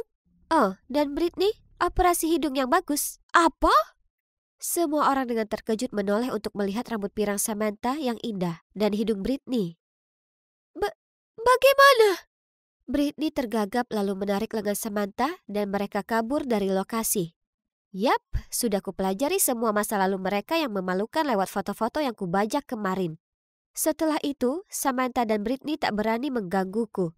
Namun kemudian ketiganya masih saja mengganggu orang lain. Lalu, tak bisa kutahan kesalku lagi saat kulihat mereka memperolok Taylor. Hei, tinggalkan dia sendiri. Kelly berbalik menyeringai. Apa orang tuamu tak mengajarimu kalau tak sopan menyela saat orang lain berbicara? Atau mereka juga berpendapat aneh soal itu? Oh, jadi itu yang ingin dia lakukan. Tak masalah buatku, teruskan. Nah, ngomongin orang tua, gimana kabar orang tuamu, Kelly? Oh, tunggu, bukankah mereka akan cerai? Senyum lebar Kelly langsung lenyap dan tergantikan dengan tatapan penuh ketakutan. Lalu dia langsung kabur tanpa berkata apapun, meninggalkan teman-temannya yang juga kaget. Itu benar, kulihat postingan pribadi yang panjang tentang orang tuanya yang akan cerai di Facebook. Itu pasti caranya untuk mengekspresikan pikirannya, tapi sikap buruknya itu jadi bumerang. Setelah cewek-cewek jahat itu pergi, Taylor berterima kasih padaku dan beberapa murid lainnya mengelilingiku dan memujiku karena telah membela diri melawan Kelly dan kelompoknya. Sejak saat itu, cewek-cewek jahat itu menghindariku seperti wabah. Dan seperti itulah, aku berubah dari cewek culun yang bersekolah di rumah jadi cewek keren dan populer. Yang punya nyali untuk melawan cewek-cewek jahat itu. Rasanya menakjubkan. Lalu suatu hari, aku ke kamar mandi selama kelas berlangsung dan kudengar ada seseorang di bilik sedang menangis. Dia sedang bicara di telepon. Kumohon Bu, tolong jangan cerai. Tak bisakah ibu dan ayah berusaha pertahankan demi aku? Oh ya ampun, apa mungkin itu Kelly? Saat aku cuci tangan, pintu bilik itu terbuka. Dan seperti yang kuduga, Kelly keluar dengan mata merah. Segera saat dia melihatku, dia mengusap air matanya, memandang tak suka padaku. Saat itu, aku tak merasa nyaman, justru sebaliknya. Tak pernah kusadari kalau aku bersikap kasar padanya. Membuatnya sedih, tak membuatku senang. Itu juga membuatku tak nyaman. Kelly, aku minta maaf tentang orang tuamu, tapi dia hanya mendengus, lalu beranjak pergi. Kuraih lengannya. Kumohon Kelly, aku tak bermaksud menyakitimu. Kelly menatap mataku lalu berkata, tapi kau lakukan itu. Aku tahu, aku minta maaf. Aku tak berpikir lurus. Aku terus minta maaf padanya dan setelah beberapa waktu ia akhirnya berkata, ya, kurasa aku juga cukup jahat padamu. Kami akhirnya ngobrol dan dia cerita padaku kalau mengganggu orang lain membuatnya merasa lebih baik atas kondisi keluarga yang dihadapinya dengan sulit. Jadi, aku terbuka padanya tentang betapa gugupnya aku mulai bersekolah. Kami pun ngobrol hangat dan suasana jadi cair di antara kami. Jadi, kalian tahu sejak momen itu semua di antara kami dan juga para cewek jahat itu menjadi baik. Oh, tunggu. Mereka bukan lagi para cewek jahat. Hanya Kelly, Samantha, dan Britney. Mereka telah belajar kalau tindakan mereka terhadapku dan murid lain itu tak baik. Dan mereka akhirnya paham rasanya ditertawakan. Jadi mereka tak lakukan itu lagi ke orang lain. Jadi, pada akhirnya, SMA berubah menjadi cukup menakjubkan. Seperti yang sudah kubayangkan. tapi bahkan lebih baik.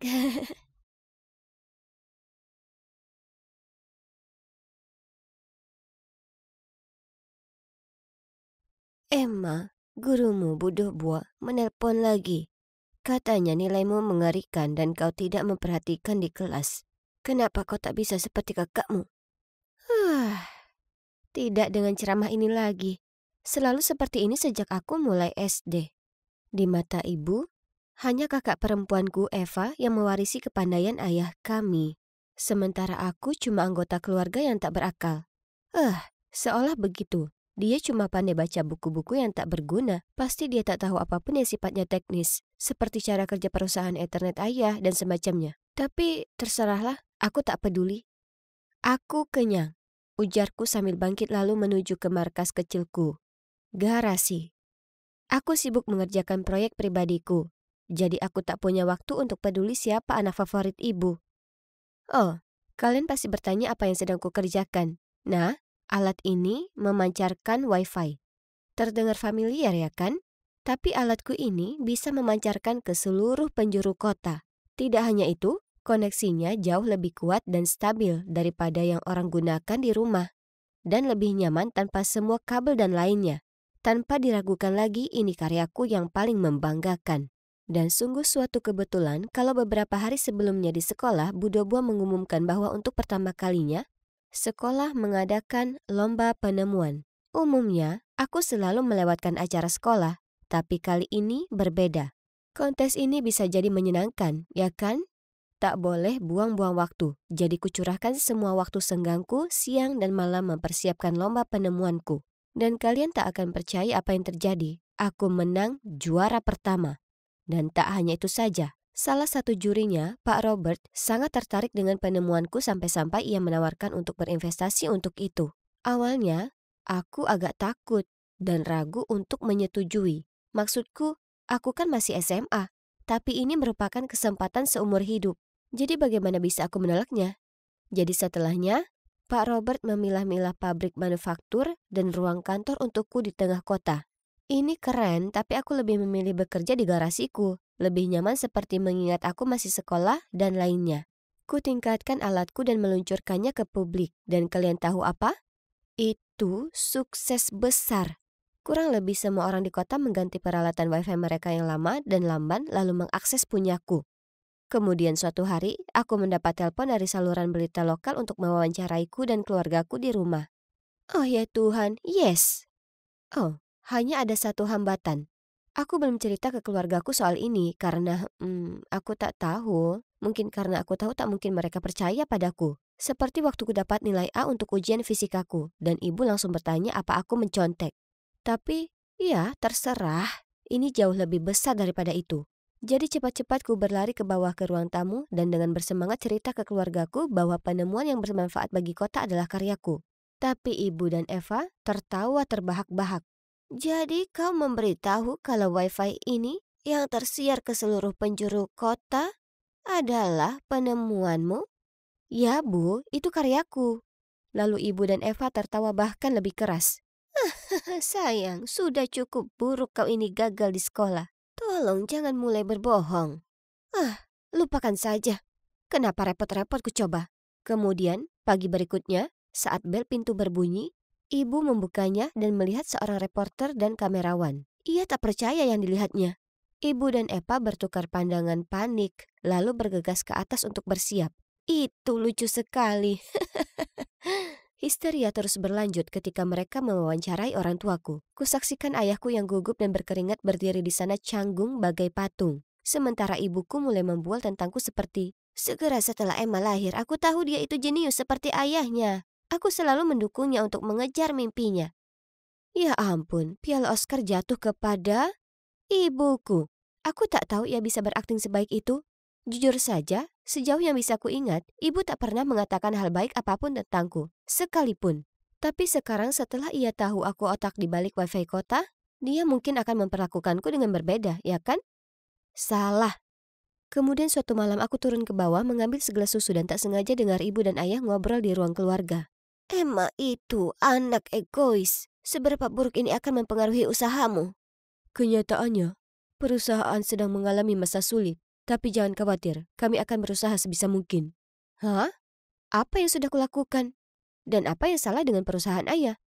Ku coba menguping lebih lama, tapi tiba-tiba ku dengar ayahku berdiri dari sofa. Jadi dengan cepat aku lari naik ke kamarku. Hari berikutnya, ayah lupa membawa makan siangnya ke kantor. Jadi ibu menyuruhku membawakannya. Tapi saat aku sampai ke lantai 4, perusahaannya ternyata lenggang. Hah? Kemana semua orang? Apa semuanya sedang libur atau bagaimana? Tapi itu tak mungkin kan? Sore itu, saat makan malam, kutanyakan ke ayah. Aku pergi ke kantor ayah siang tadi, tapi tak ada satupun orang di sana. Ada apa? Ibu langsung meletakkan sendok garpunya dan menatap ayah dengan tatapan kaget. Apa yang dikatakan Emma barusan itu benar? Ayah menundukkan kepalanya dan menghela napas. Ya, itu benar. Kututup perusahaan untuk sementara waktu di minggu lalu. Aku tak mau kalian semua khawatir, jadi aku tak memberitahumu. Maafkan aku. Apa? Bagaimana bisa kau lakukan itu? Kau bilang akan memperbaikinya. Saat itulah aku tersadar. Tapi aku berdoa dengan sangat, bukan itu kenyataannya. Jadi aku bertanya pada ayah, apakah itu karena alatku? Ayah tak menjawabku. Dia hanya menunduk sedih menatap makan malamnya. Tapi aku tahu apa maksud dari diamnya. Aku benar. Tiba-tiba, Eva berdiri dan membentak depan wajahku. Ini semua salahmu. Kau yang ciptakan alat bodoh itu dan sekarang bisnis ayah berada di ujung tanduk. Itu memang tipikalmu. Kau tak pernah berpikir sebelum bertindak. Lalu dia berderap naik ke atas. Aku hanya duduk di sana tak bisa berkata-kata. Aku hanya ingin keluargaku bangga padaku. Tapi sepertinya mereka malah membenciku lebih dari sebelumnya. Kemudian ayah menoleh padaku dan dengan lembut berkata, Emma, ini bukan salahmu. Aku seperti sedang menunggu ibuku untuk berkata sesuatu, apapun, tapi ia tak melakukannya. Ia hanya membereskan meja. Aku merasa sangat bersalah tentang apa yang terjadi pada ayah. Tapi hey, sekarang aku harus bekerja lebih keras supaya aku bisa menafkahi keluargaku, ya kan? Setelahnya, ibuku benar-benar mengghostingku. Sedangkan kakakku, kapanpun kami berpapasan, dia menatapku tajam dan menggumamkan komentar jahat seperti, mari kita lihat berapa lama sampai bisnis berhargamu ini gagal. Aku berusaha mengacuhkannya, tapi dia makin menjadi-jadi. Suatu hari Minggu aku berada di garasiku sedang bekerja, saat tiba-tiba ku dengar suara keras datang dari luar. Ku buka pintu garasi dan melihat kerumunan orang membawa spanduk mengatakan, kami kehilangan pekerjaan karenamu, dan tak ada pekerjaan, tak ada masa depan. Ya Tuhan, mereka para pendemo. Kurasa mereka dari kantor ayahku. Tunggu dulu, kulihat wajah yang tak asing. Eva? Dia membawa spanduk besar bertuliskan, ayahku kehilangan pekerjaan karenamu. Akhirnya, ayah keluar dan membubarkan kerumunan. Kemudian ia mengadakan rapat keluarga mendesak. Teganya kau lakukan itu padaku. Pertanyaan yang benar seharusnya teganya kau lakukan itu ke ayah. Berkat kamu, puluhan orang kehilangan pekerjaan mereka. Kau buat hidup orang lain menderita. Cukup, kalian berdua. Eva, yang kau lakukan itu keliru. Keluarga seharusnya saling mendukung. Tapi ayah, dia... Tidakkah kau dengar apa yang barusan kukatakan? Eva melempar pandangan benci, lalu lari ke kamarnya. Aku menatap ibu yang bersandar di dinding dengan kedua tangan terlipat. Apa ibu setuju dengan apa yang Eva lakukan? Atau ia berada di pihakku? Ya Tuhan, tolong katakan sesuatu. Tapi yang mengagetkanku, setelah itu, ibu mulai bicara lagi padaku. Dan ia sebenarnya bersikap baik. Ia bahkan mulai membereskan kamar dan tempat kerjaku. Wah, ini hal baru. Apa ia akhirnya menerimaku? Kemudian suatu hari ku terima banyak sekali email keluhan tentang wifi-ku. Butuh waktu seharian, tapi akhirnya ku temukan penyebab masalahnya. Laptopku. Seseorang telah merusaknya. Tak perlu seorang jenius untuk mengetahui siapa itu. Eva, pastinya. Tapi aku perlu bukti, jadi ku siapkan jebakan. Keesokan malam, saat semua orang sedang makan, aku turun ke bawah. Cepat-cepat mengambil selembar roti dan berkata, aku mau pergi, ada urusan. Oh, dan tolong bisakah kalian jangan masuk ke garasi? Karena aku sedang mengunggah beberapa file penting. Ibu dan ayah mengangguk dan tersenyum padaku. Di sisi lain, Eva cuma memutar mata lalu lanjut makan. Iya, paling tidak aku tahu rencanaku sedang berjalan.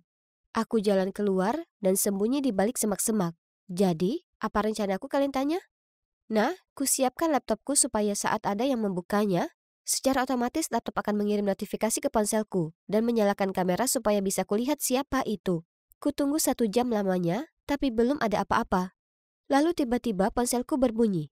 Seseorang membuka laptopku. Dia belum menyalakan lampunya, jadi terlalu gelap untuk melihatnya. Tapi aku yakin 100% siapa itu. Waktunya untuk mengungkap. Apa yang kau lakukan mengendap-endap di luar sini? Eva? Apa yang dilakukan di sini? Tunggu, jika Eva di sini, lalu siapa yang ada di garasi? Tak menjawab pertanyaan Eva, aku lari secepatnya ke garasi untuk menangkap penyusup ini. Dan segera saat kunyalakan lampu, tak bisa kupercaya siapa yang mengutak-ngatik laptopku. Itu ibu. Apa yang sebenarnya terjadi? Aku mengadakan rapat keluarga dan memberitahu semua orang apa yang ibu lakukan. Ayah dan Eva terlihat kaget dan bertanya ke ibu kenapa ia melakukannya. Aku hanya tak tahan melihat ayahmu menderita lebih lama. Ia curahkan hidupnya untuk perusahaan itu, dan ia sekarang cuma jadi bahan ejekan. Apa kalian sadar kalau tetangga dan kerabat kita sudah bergosip tentangnya? Mereka menganggap sungguh sayang dia kalah dengan putrinya sendiri. Jadi kulakukan apa yang akan dilakukan oleh istri yang punya harga diri. Apa ibu serius? Kenapa ibu tak bicara saja padaku? Yang kuinginkan hanyalah agar ibu bicara padaku, tak lebih. Tapi tidak, ibu memutuskan untuk sembunyi-sembunyi dan berusaha menyabotase saja bisnisku. Setelah pengkhianatannya aku jadi muak. Jadi aku tak bicara padanya dan menghindarinya sebisa mungkin. Wajar jika ibu bersikap dingin terhadapku. Tapi aku tak pernah menyangka ibu sanggup melakukan ini. Ini terjadi selama berminggu-minggu dan jadi cukup menjemukan. Percayalah padaku, tak menyenangkan berusaha menghindari seseorang di rumah sendiri. Tapi kemudian suatu hari aku pulang dari sekolah dan kulihat ayah duduk di pojok ruang keluarga, memperbaiki PC-nya. Astaga, ayah nampak sangat menyedihkan. Saat itulah aku tersadar, ini passion-nya dan kurenggut itu darinya. Segera aku paham kenapa ibu lakukan apa yang diperbuatnya. Ibu melihat betapa sedihnya ayah, tapi tahu ia tak akan pernah mengatakan apapun padaku karena ia selalu mendukung. Tapi bagaimana bisa ku perbaiki semuanya?